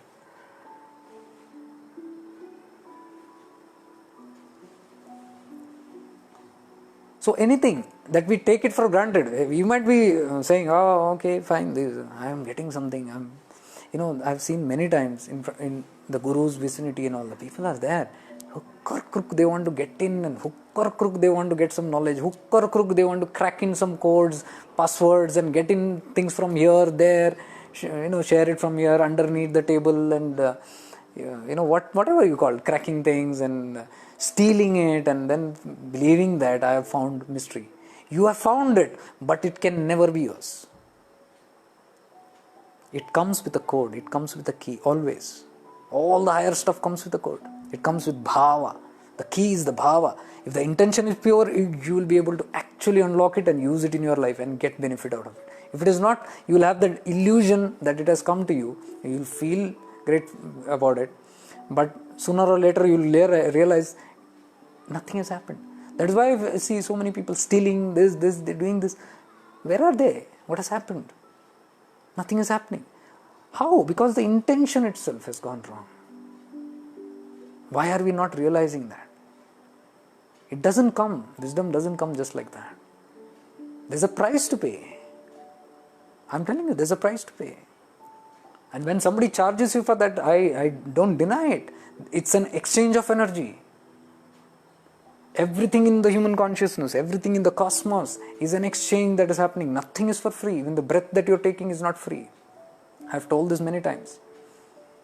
You might say, no. Breath is free. See, look how much I can breathe from it. No, it is conditional. It is only when the trees are blowing out oxygen that you can breathe. And why is the tree sharing oxygen with you? Because you are giving it carbon dioxide. That's how we sustain. We live on each other. Nothing is free. Don't take anything in Prakriti for free. It is all give and take. And when we can't repay for it, the other way is prayer, gratitude. There are many times when somebody might come and give you a gift, and you are unable to give a gift back, or somebody or person died off, or they went away far, and then you don't know, but it's a rina, it's a debt. So how can you repay back? By prayers, by thankfulness, by gratitude, expressing gratitude. If not directly, indirectly, something. That acknowledgement clears off that karmic baggage. Otherwise, you have taken a debt. It's a debt. It's because you have taken something always, and then it will rotate till you give it back. Nature will keep rolling you in the cosmos. That's how the law of karma works. That is why they say, bless always. Gurudev says, bless everybody. Be grateful. Show your gratefulness. Be thankful for everything. This is the science behind that. To clear you from debts, nothing else. It's not like it's a moral thing to do. Say thank you. We teach our children. Chocolate दिया, हाँ uncle को thank you बोला, thank you. क्या है इसमें thank you? Meaningless है. It's a ritual. Parents भी ritual करते थे, अब बच्चों को सिखा रहे हैं. थैंक यू बोलो, you'll say thank you. There is a consciousness in that thank you. There's no consciousness. So that thank you has not cleared the debt. It is there. So if you teach a child, teach actually in this manner. What is the consciousness behind it? What is the reason? That will help their life, to clear off karmas with people and clear off their own karmas and all those things. It will help. This is the real wisdom that needs to be taught. This is why I said teachers and all that, okay, we are grateful, schools, colleges, everything is there, but I am telling you the actual system has still not come in. We have learned only grass knowledge. The wisdom has not yet come. Who gives the wisdom? Only and only the Guru. It comes only from the Guru lineage. No other aspects can give it. And that is why we remain thankful. When do we thank? On these days. That is why we have these days. I don't believe in days. Teacher's Day, that day, this day. Guru's Day, Guru Purnima Day. It should be every day part of life.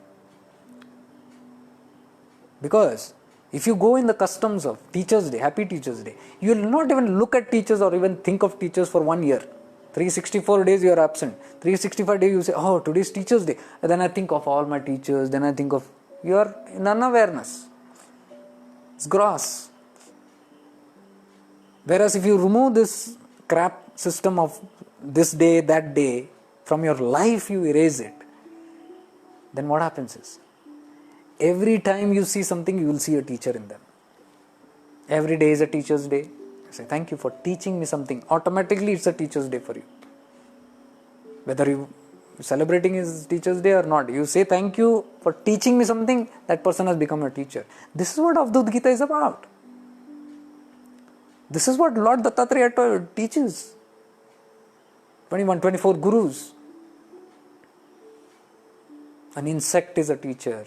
A bee is a teacher. A leaf is a teacher. A prostitute is a teacher. Avadhut Gita, Lord Dattatreya says this. What does it mean? Every aspect is teaching me something. The wind is the teacher. The water is the teacher. So tell me, will Lord Dattatreya celebrate Teacher's Day only on one day? No, it is a part of his life. Every day is Teacher's Day. They're seeing teachers everywhere. That is why I'm telling you, these are all nonsense customs that have come in. This day, that day, don't fall for it. Including your birthday. Happy birthday, happy birthday. What big thing? Happy birthday. We wish each other. We want to be wished by everybody. That's the ego that's playing. You know what are you doing around with your birthdays? You are only growing 1 year old more. You have only grown one more step towards your grave. What is there to celebrate in that? Whereas the truth is, every day we are dying. Every day we are born. Who tells us that? Look at your own biology. If you don't believe this. You are made up of that elements that die and are born every day. All the pancha tattva, every day it is regenerating itself and dying, and the whole cosmos, it's happening. Death of the stars are dying, new stars are coming. Every time you see this. The yugas are dying, again it is pulled, the whole cosmos is coming into play, again it is pulled back, again it is coming into play. Death and birth is a part of this cycle. Look closely, microscopically into your own biology. Your cells are dying every day. Science tells, I am not telling this. Your science tells this.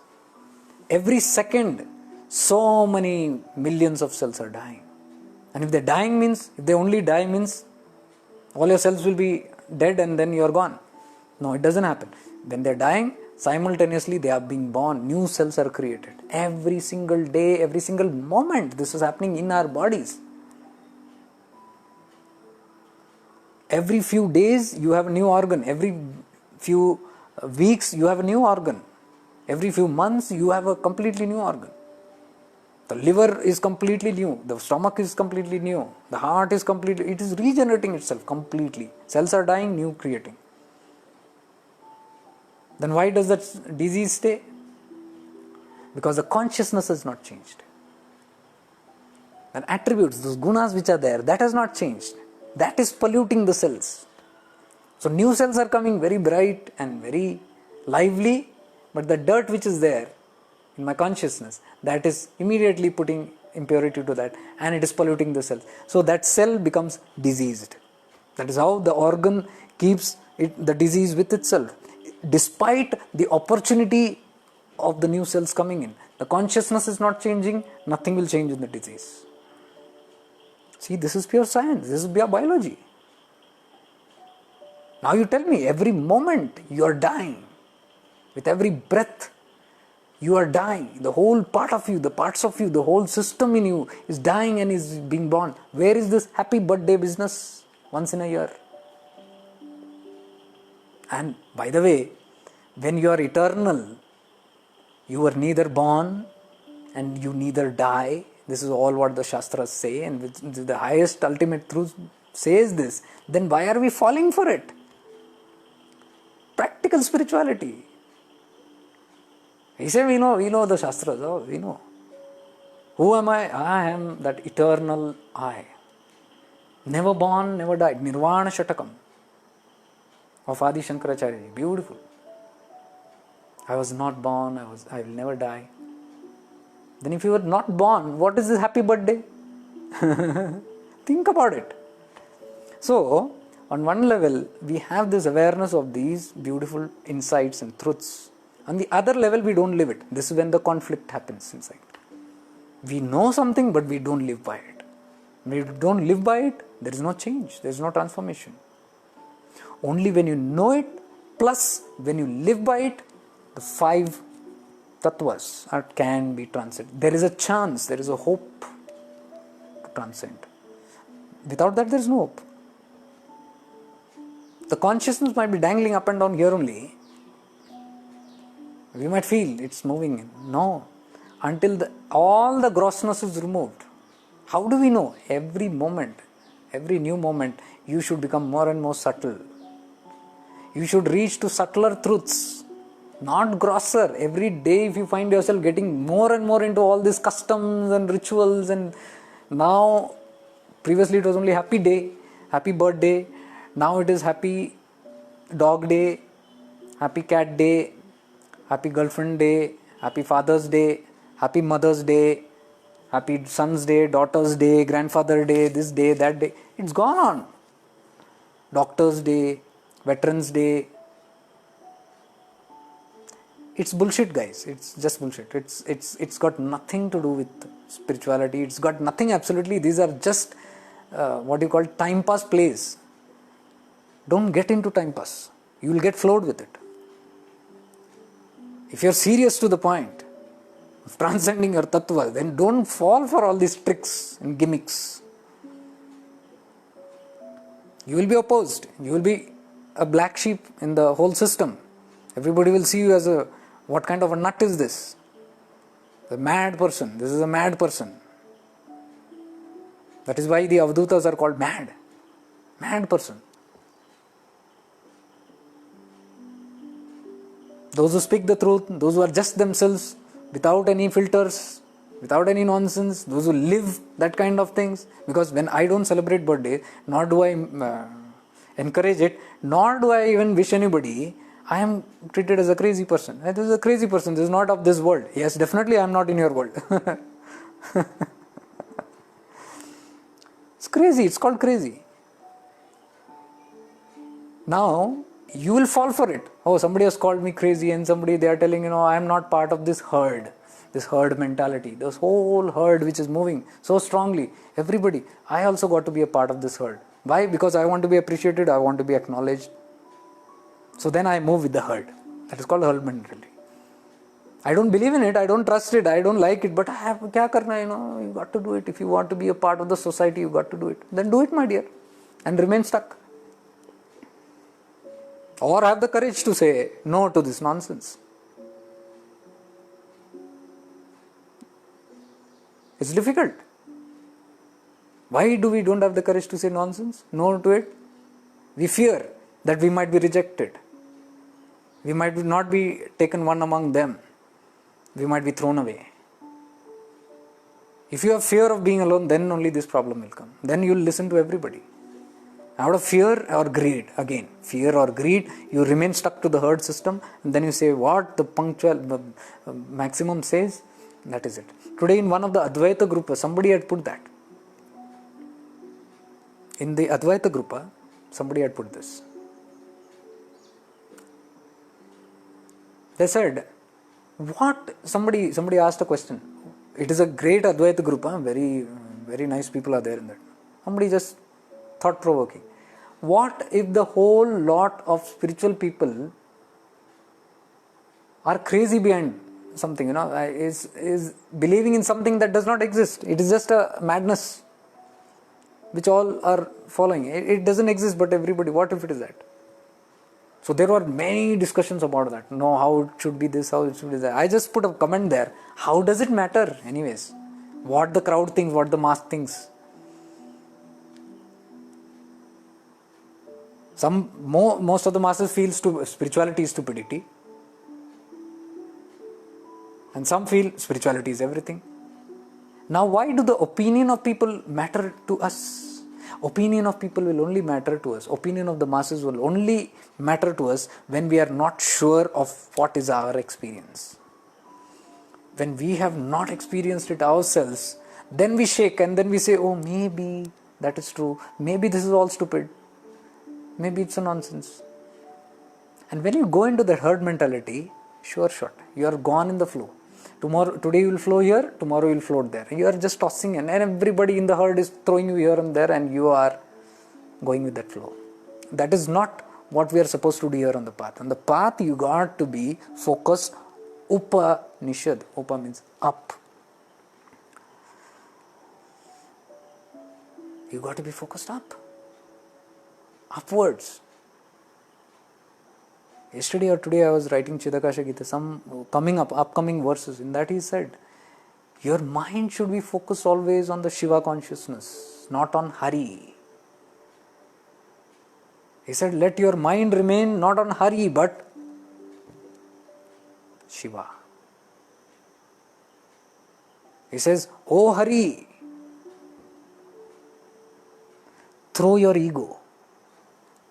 He says, oh Hari, throw your ego. What is Hari? Hari is Prakriti, Maya, Shiva. From Shiva birthed the Prakriti. If you read and understand Sankhya philosophy, you will see that when the creation was happening, from the Shiva, the Shakti got created. The energy came and Shakti started creating. You will see the steps also.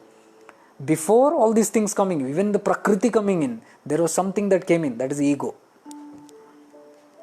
The ego means separatedness form, that I am different from that. And the moment that ego comes in, then the Prakriti created. This whole world created only after that detachment of I am something. Means what? We have got separated from that. This is the reflection, which is truly the whole philosophy of how we were created. So he says, oh Hari, throw your ego. So people get offended. Oh, hey, how can he say Hari, ego? I'm telling you, he is not talking Purana, he is not talking characters, he is not talking mythology, no stories. He is talking the subtle point. Hari means Prakriti, the creation, the Maya. In many times in Chidakasha Gita he has told, Hari is Maya. Why? Because Hari maintains it. The Narayana, the tattva of Hari. It sustains Maya. It keeps going.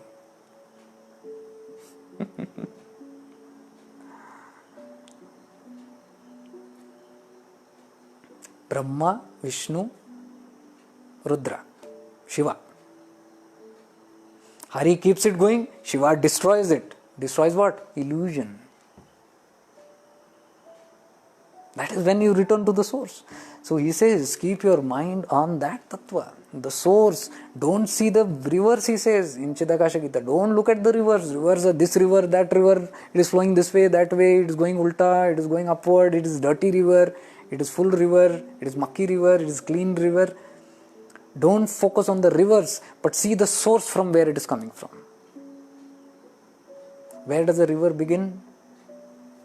Shiva, the Ganga. The source is Shiva. It is meaning just that. From there, one river, and there diversity, so many rivers. So what the Chidakasha Gita is telling, don't fall for rivers, means don't get stuck in diversities. This religion, this path, that path, don't get in that. This is good, that is bad.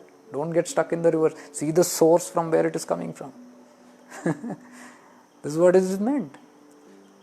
And see where it is going to end. What happens? All the rivers finally end up in one ocean. Irrespective of wherever they flow. They might go off track and here and there, but finally it has to come back into the ocean. He says, look at where the rivers are going. Into the ocean. Focus on that ocean. That is the vastness, that is infinity. The oneness, the non-duality, where all the rivers loses its identity. There is no Narmada, there is no Ganga, there is no Tungabhadra, there is no Bhadravati, there is no Saraswati, there is no Yamuna. Look into the ocean, can you find it? Why? Identities have gone. What are these identities? Yamuna, Ganga, it is all identities, ego, personal identities. So it goes through all the life and all that up and down, all these stories, and finally, kahan jana hai usko?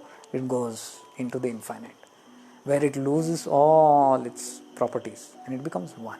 That is oneness, that is non-duality. That is what the Chidakasha Gita is. See how beautifully he is explaining it. But if you just read these things in one, it's just 2 sentences, you will not understand what is this about. He's saying don't look at the rivers, look at the source and look at where it ends.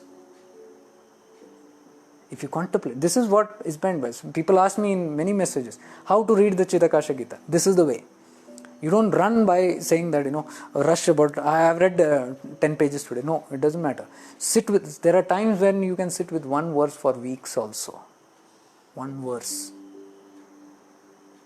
It's that deep. Imagine the massiveness of Upanishads and Vedas. Imagine it. If you contemplate on it, it's never ending.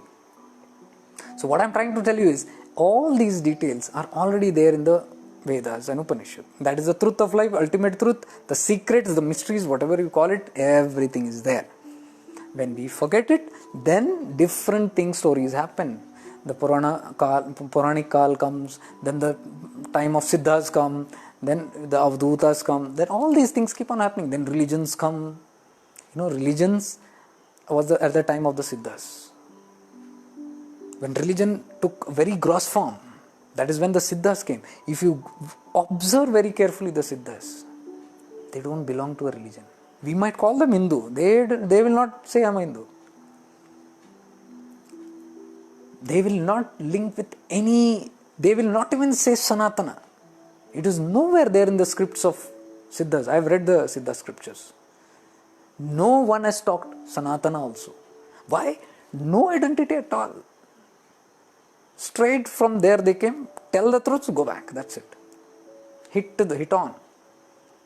They never identified themselves. People, we link them, okay, they are so and so. They don't have religion. That is why you will see the Siddha Marga has people of all religion. The Avadhutas have people of all religion. You see an example. Look at Avadhuta Sainath, Sai Baba of Shirdi, there are all kind of followers. Mahalaleshwari, all kind of followers, Hindu, Muslim, Sikh, Parsi, everybody. Why? Avadhut, straight to the point. And they never said, I am a so and so religion. When you say that, only that class of people will come.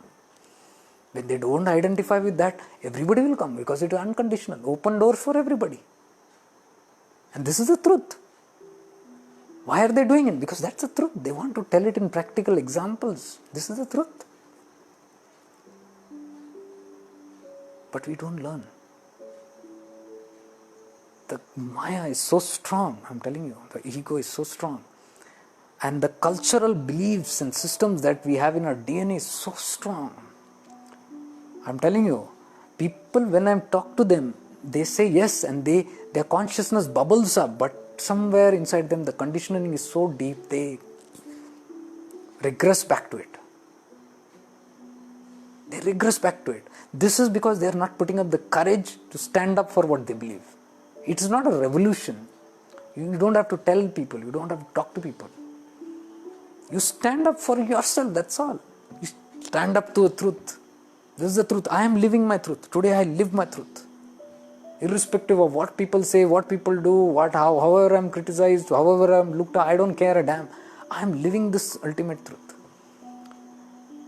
I am telling you, if you just, these are my ways of how I have been struggling in the start. I struggled through all this. Struggled for what? Struggled to just come out of all these suffocating systems. It's so suffocating to be there. It took me a lot of time to come. It took me a lifetime for people to understand, okay, now people leave me alone. But till then, you're not alone. So it is a struggle basically to come out of the culturing, the conditionings. These are deep within our DNA. So if we say no, we'll just listen to the great stuff and we will do little goody things, some good karmas and all that, and then it's good. There is evolution. But if you are expecting supersonic speed, then to speeden up all your areas, activities of life and awareness has to be lit up simultaneously. The faster you light up all the areas of your life with your awareness, faster the journey. Because what is happening? Immediately you're burning off all the unwanted nonsense. Unwanted things are just going off. Ignorance is being cleared. Only light and light and light, light. So who is deciding the speed of the cruise? You. You take a decision. If you want to, that's your choice. If you want to do it, then you got to do it in this manner. Open up everything. Be vulnerable to everything. Be open to everything. Don't speak about it till you don't have the courage, no problem. But you live your truth yourself. If you feel you have the boldness and courage to speak it in your respective circles, speak it. And see the results also. So it took me some time. Because I come from one particular religion. They will not understand what I am doing. Nor the people who thought I am coming into their religion, they thought, oh, because I get comments on my YouTube saying that now you are speaking something like a Hindu and now you got, no, I say you got me wrong. I don't want to become anything. I was not nothing this, not that. Don't label me with anything. I am everything also, no problem. I follow everything, no problem. It is in my practice. I am not just speaking it. I enjoy going to the Gurudwara. I have been to Gurudwaras. I have meditated in Gurudwaras. I have meditated in mosques. I am telling you. I have offered namaz. I have kept roza. I have gone for Sufi songs. I have sat at dargahs and meditated. And I have done all the Hindu practices. I have done all the Christian practices. And I am telling you, absolutely I have not seen anything different. The awareness, the pure consciousness is the same. It's just the same. So there is no refraining. There is no saying that, no, I belong to this.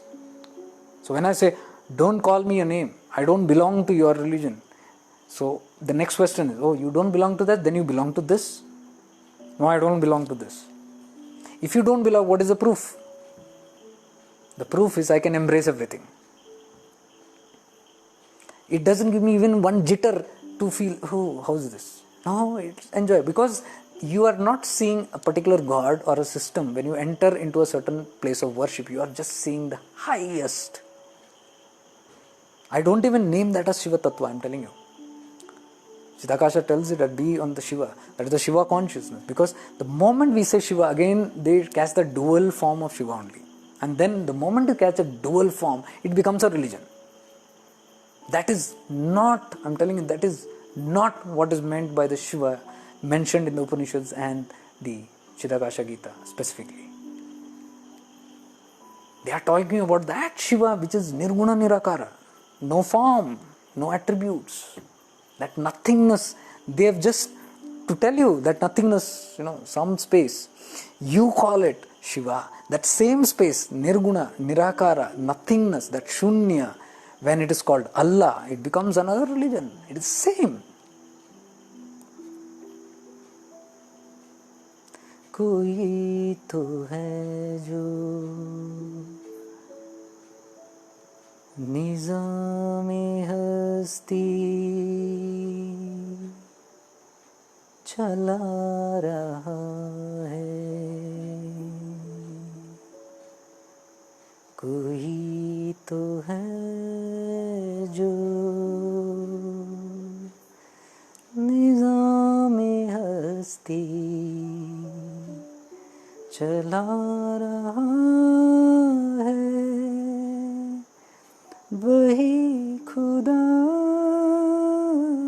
है कोई तो है जो. Now see the language change. When you say खुदा है, थोड़ा पीछे हट गए. That's the catch. That's the trigger. कोई तो है जो निज़ामे हस्ती चला. There is someone, some being that is running the whole show. Someone is there. This is what it is saying. And they say, वही खुदा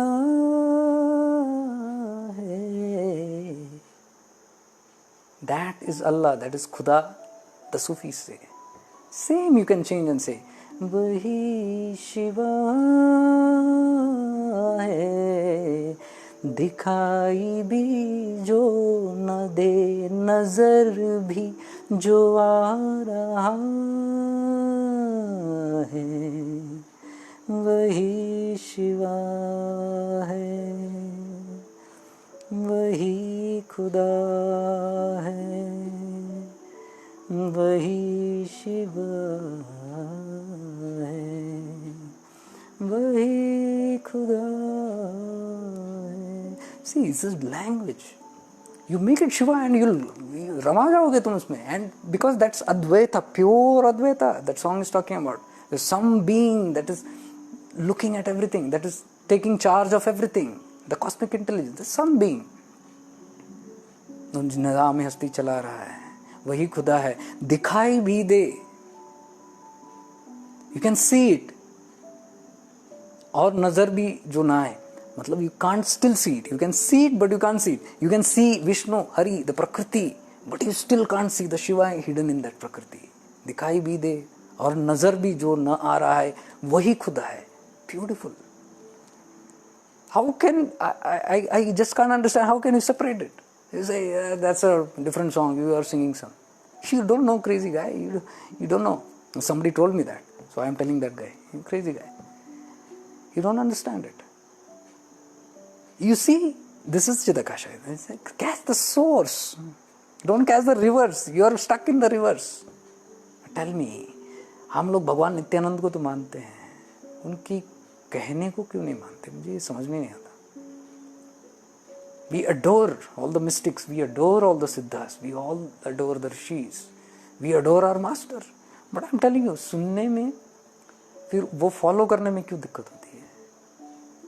Then why are we, what is that limitation that puts our ignorance and we discard it? Like I'm talking this topic, many will not like it. Till here, that's fine. They love Advaita and all that. But when this comes, no. It is your trigger, my dear. That's the root cause of that ignorance which is sitting deep in somewhere in your DNA, because you believe you are someone and you are not ready to let go of that. I'm telling you, till you not let go of that, do any spiritual practice in the world, you cannot transcend that level. Because here it is all ocean. Here all rivers. You got to merge in the ocean, you got to leave all this. We cannot say that, no, let my consciousness reach it. No, when as it is proceeding one by one, everything is shed, all the ignorances. Then you enter into that zone. So, anyways, these are all my ways.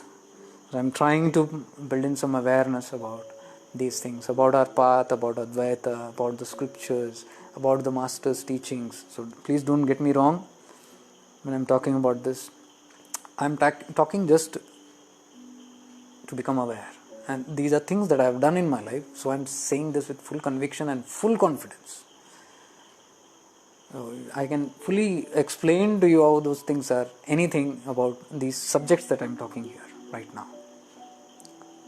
So what I'm trying to tell you is, it's not that I'm reading out something or heard something somewhere and then I'm telling you something, I'm sharing, oh, I heard a nice story, I heard something very nice, I read it on the Google or somewhere on the internet, and now I'm coming and sharing it. No, I'm not telling you. This is all they've been there in the path of spirituality, in the whole journey. So those are those snippets which I'm connecting with those tattvas, which those masters are desperately trying to put into people and awaken their granthis.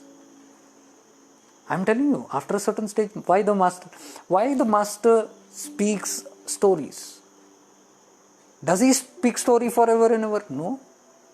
Even when the master was much in action, you watch the shivers that were there.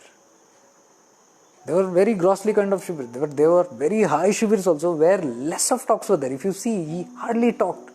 Which is no talks much. Let us do sadhana, and only sadhana. Now, who could go into that level? Those who have transcended certain things. He wants to become silent.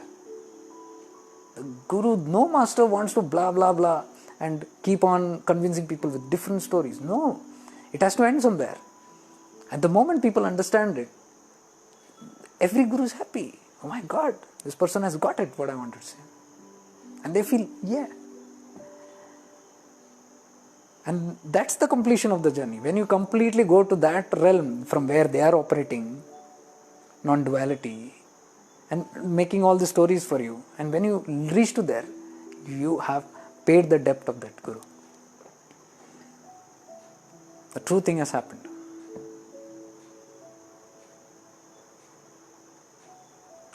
Sachin, is the religion important? Totally no, this is reality. No. Religion is important. These are all steps to spirituality. ये कैसा होता पता है सच्चा? Starting को religion अपने को लगता है, फिर एक हद के बाद वो छोड़ना पड़ता है. जैसे पहले अगर शिव को देखना है तो शिव मुझे कौन है पता नहीं, निराकार पता नहीं, चलो उनका स्वरूप कैसे दिखते हैं मुझे पता नहीं, तो मूर्ति बना के रखा. हाँ, अब मैं शिव को देख रहा हूँ. अब शिव को देख के मेरी अंदर से प्रसन्नता जागृत हो रही है और मेरे अंदर से खुशी उमड़ रही है और एक भक्ति का भाव आ रहा है और उस भाव से मैं उसको पूजन कर रहा हूँ. तो मेरी कनेक्शन डीप हो गई. अब वो अंदर मेरा कॉन्शियसनेस जागृत हो गया, मेरी चेतना जागृत हो गई. जागृत होने का वजह क्या था? वो मूर्ति. It is important. लेकिन हमेशा उसको पकड़ के उसके बियॉन्ड भी कुछ है, उसके ऊपर भी कुछ है. मैं वो बोल रहा हूँ. उसके ऊपर अगर जाना है, नहीं जाना है तो ठीक है. मैं उस भक्ति में हमेशा खुश. भक्ति में यानी कि भगवान उधर, मैं इधर और हमेशा. बट उसमें मोक्ष नहीं है. Please understand, there is no moksha. Liberation अगर किसी को चाहिए तो उससे ऊपर जाना पड़ेगा. फिर ऊपर जाना है तो क्या? ये मूर्ति तो पत्थर का है, लेकिन इसके अंदर कोई चेतना है. क्या चीज है वो जो दिखाई भी दे और नजर भी जो आ रहा है? क्या है वो? जब ढूंढने लगोगे तब वो मूर्ति के पीछे कुछ है. कोई तो है जो निजाम हस्ती चला. फिर वैसे क्वेश्चंस आता है. फिर ग्रॉसनेस में ज्यादा इंटरेस्ट नहीं रहेगा. Religions are all good, but it will take you to only doing good. पूरा रिलीजन में देखो, अच्छा करो, अच्छा करो, अच्छा करो, सात्विक बनो, सात्विक बनो, सात्विक बनो. 3 गुणा रहते, रजोगुणा, तमोगुणा, सतोगुणा. पूरा रिलीजन का अटेम्प्ट यही है. सारा रिलीजन जो भी है अच्छा ही है. सतोगुणा होता है रिलीजन में, सात्विक गुण होता है. सब बोल रहे कि सात्विक बनो, रजोगुण त्यागो, तमोगुण त्यागो. यही है, जो भी डर्ट है, इम्प्योरिटीज निकालो, अच्छे इंसान बनो. लेकिन अद्वैत क्या सिखाता है? अच्छे इंसान बनने से मुक्ति नहीं मिलती. अच्छे इंसान बनने से तुम अच्छे कर्म पैदा करोगे, अच्छे इंसान बनोगे, फिर वापस आना पड़ेगा उसको भोगने के लिए. अच्छे इंसान बन के भी भोगने, मुक्ति नहीं है अभी भी. फिर तुम भोगते भोगते कहीं चूक के गलतियां कर सकते हो, तमोगुण, रजोगुण, फिर उस चक्कर में पड़ सकते हो जो और गहराई से जा सकते हैं. इसलिए देवान, जब हो सके, जब आपकी चेतना जागृत है, निकल जाओ. तो रिलीजन वहां तक लेके आता है तो अच्छा है, पीपल बिकम सात्विक. बट वहां से मोक्ष की तरफ अगर जाना है, then they go deeper into it. Bhakti Yoga एक मार्ग है. भक्ति योगा में there is something called apara bhakti and there is something called para bhakti. Apara bhakti यानी कि it is limited to that god form. वो फॉर्म को लेके उधर तक लिमिटेड है. मैं पूजा करूंगा, मैं अर्चना करूंगा, मैं हवन करूंगा, मैं अभिषेकम करूंगा, सब करूंगा. प्यार है, भक्ति है, प्यार मोहब्बत है, बस अपरा भक्ति है. और वो भक्ति में ज़्यादातर, I am not saying bhakti होगा पढ़ो, this there from the Bhagavad Gita again. Okay, apara यानी कि कंडीशनल. वो भक्ति होता है मुझे कुछ लेन देन के लिए. तो मैं भक्ति कर रहा हूँ किसी डायटी की कि मुझे कुछ मिले, प्राप्ति हो. सेल्फिशनेस है.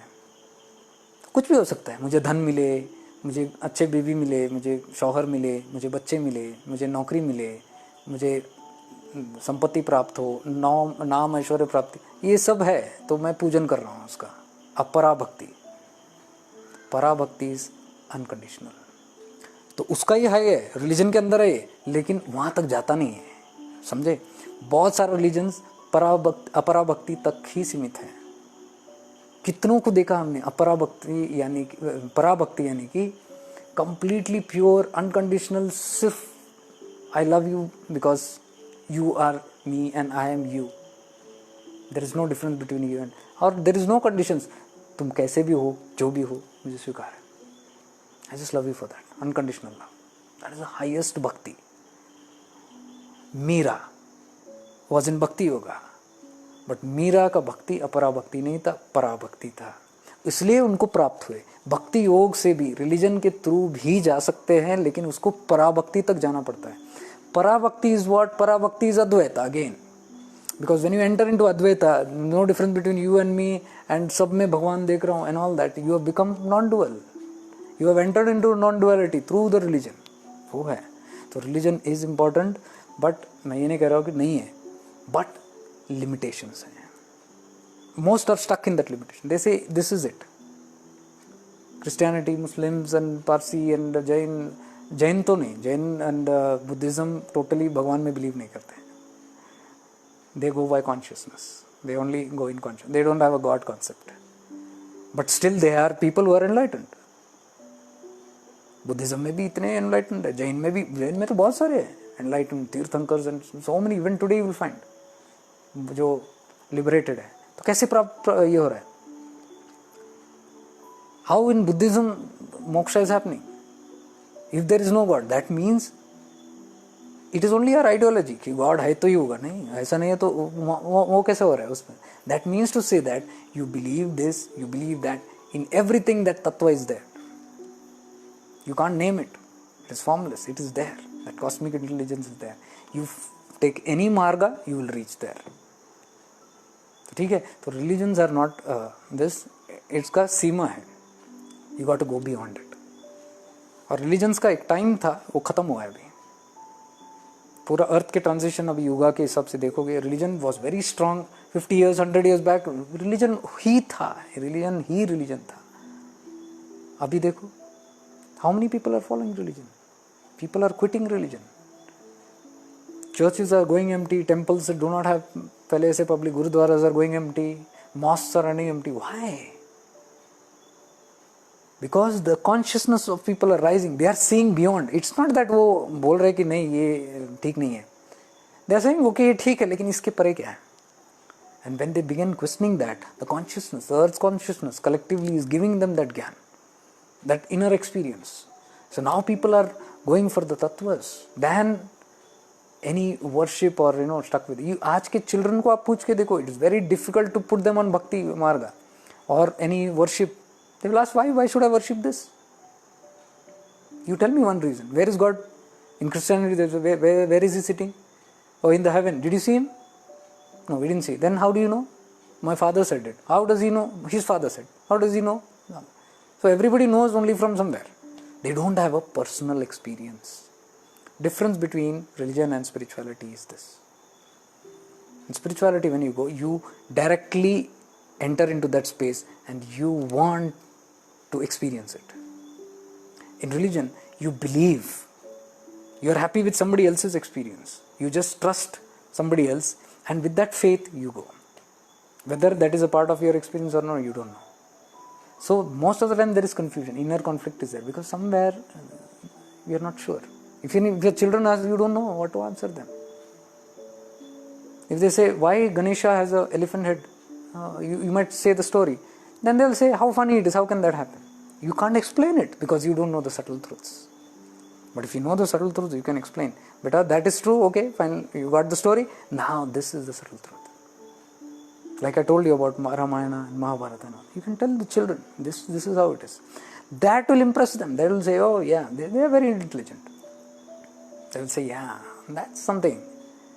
And they will strive for that because they want to experience personally. They will not believe now. Today's generation. That shows the shift in the consciousness of the collective. This is changing. It's taken a big time today because I started late. It's 7:15. Thank you guys for being, whoever are these 20 people who are regularly there. So I'm happy that you are there, and because you are there, I can get to speak and share all these things because they come very spontaneously. If I think about this, I can't. So I need this audience, and this helps me bring out all these subtle aspects and make them as recordings for other generations, for the people whom I love, for my own child. It's all that. So I'm just seeking an opportunity to bring this out, and these are the platforms that give me, and this gives me purpose to my life, and thank you for being a part of my life. So with all gratitude to all of you, that's what I said, we all are teachers, you all are teachers also, in some or the other way, we are learning from each other in some or the other way. It's a beautiful journey, dear ones. So I'll take your leave now. I won't call this a teacher's day. I'll say this is an opportunity to remember about these tattvas, and today we remembered it. Ramaji, thank you. Binduji, thank you. Hemlataji, thank you. Hansaji, thank you. Simranji, thank you.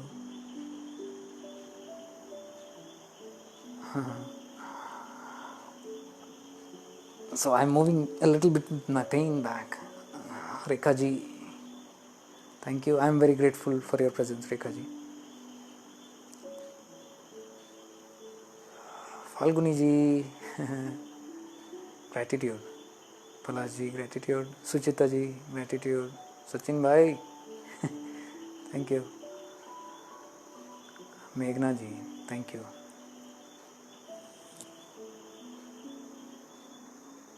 So until next time, I hope next Sunday or whenever, until we get to discuss something more deeper, from the bottom of my heart, much divine love and light to all of you. May we all stay blessed. Gurudeva Sharanam.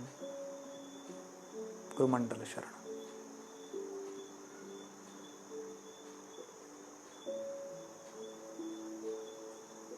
Much gratitude to all our masters, our Gurudev, everybody in the Guru Mandala. Due to them, so many beautiful things happen. We must offer our gratitude to all of them. Jagdish ji, God bless you. Sandeep ji, gratitude. Nirlakanti ji, thank you. Sucheta ji, thank you.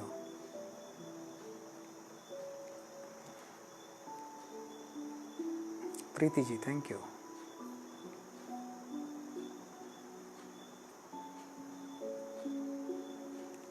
Rama ji, thank you. Sachin, love you too. Chalo then, take care. Much love and light to all of you. Bye.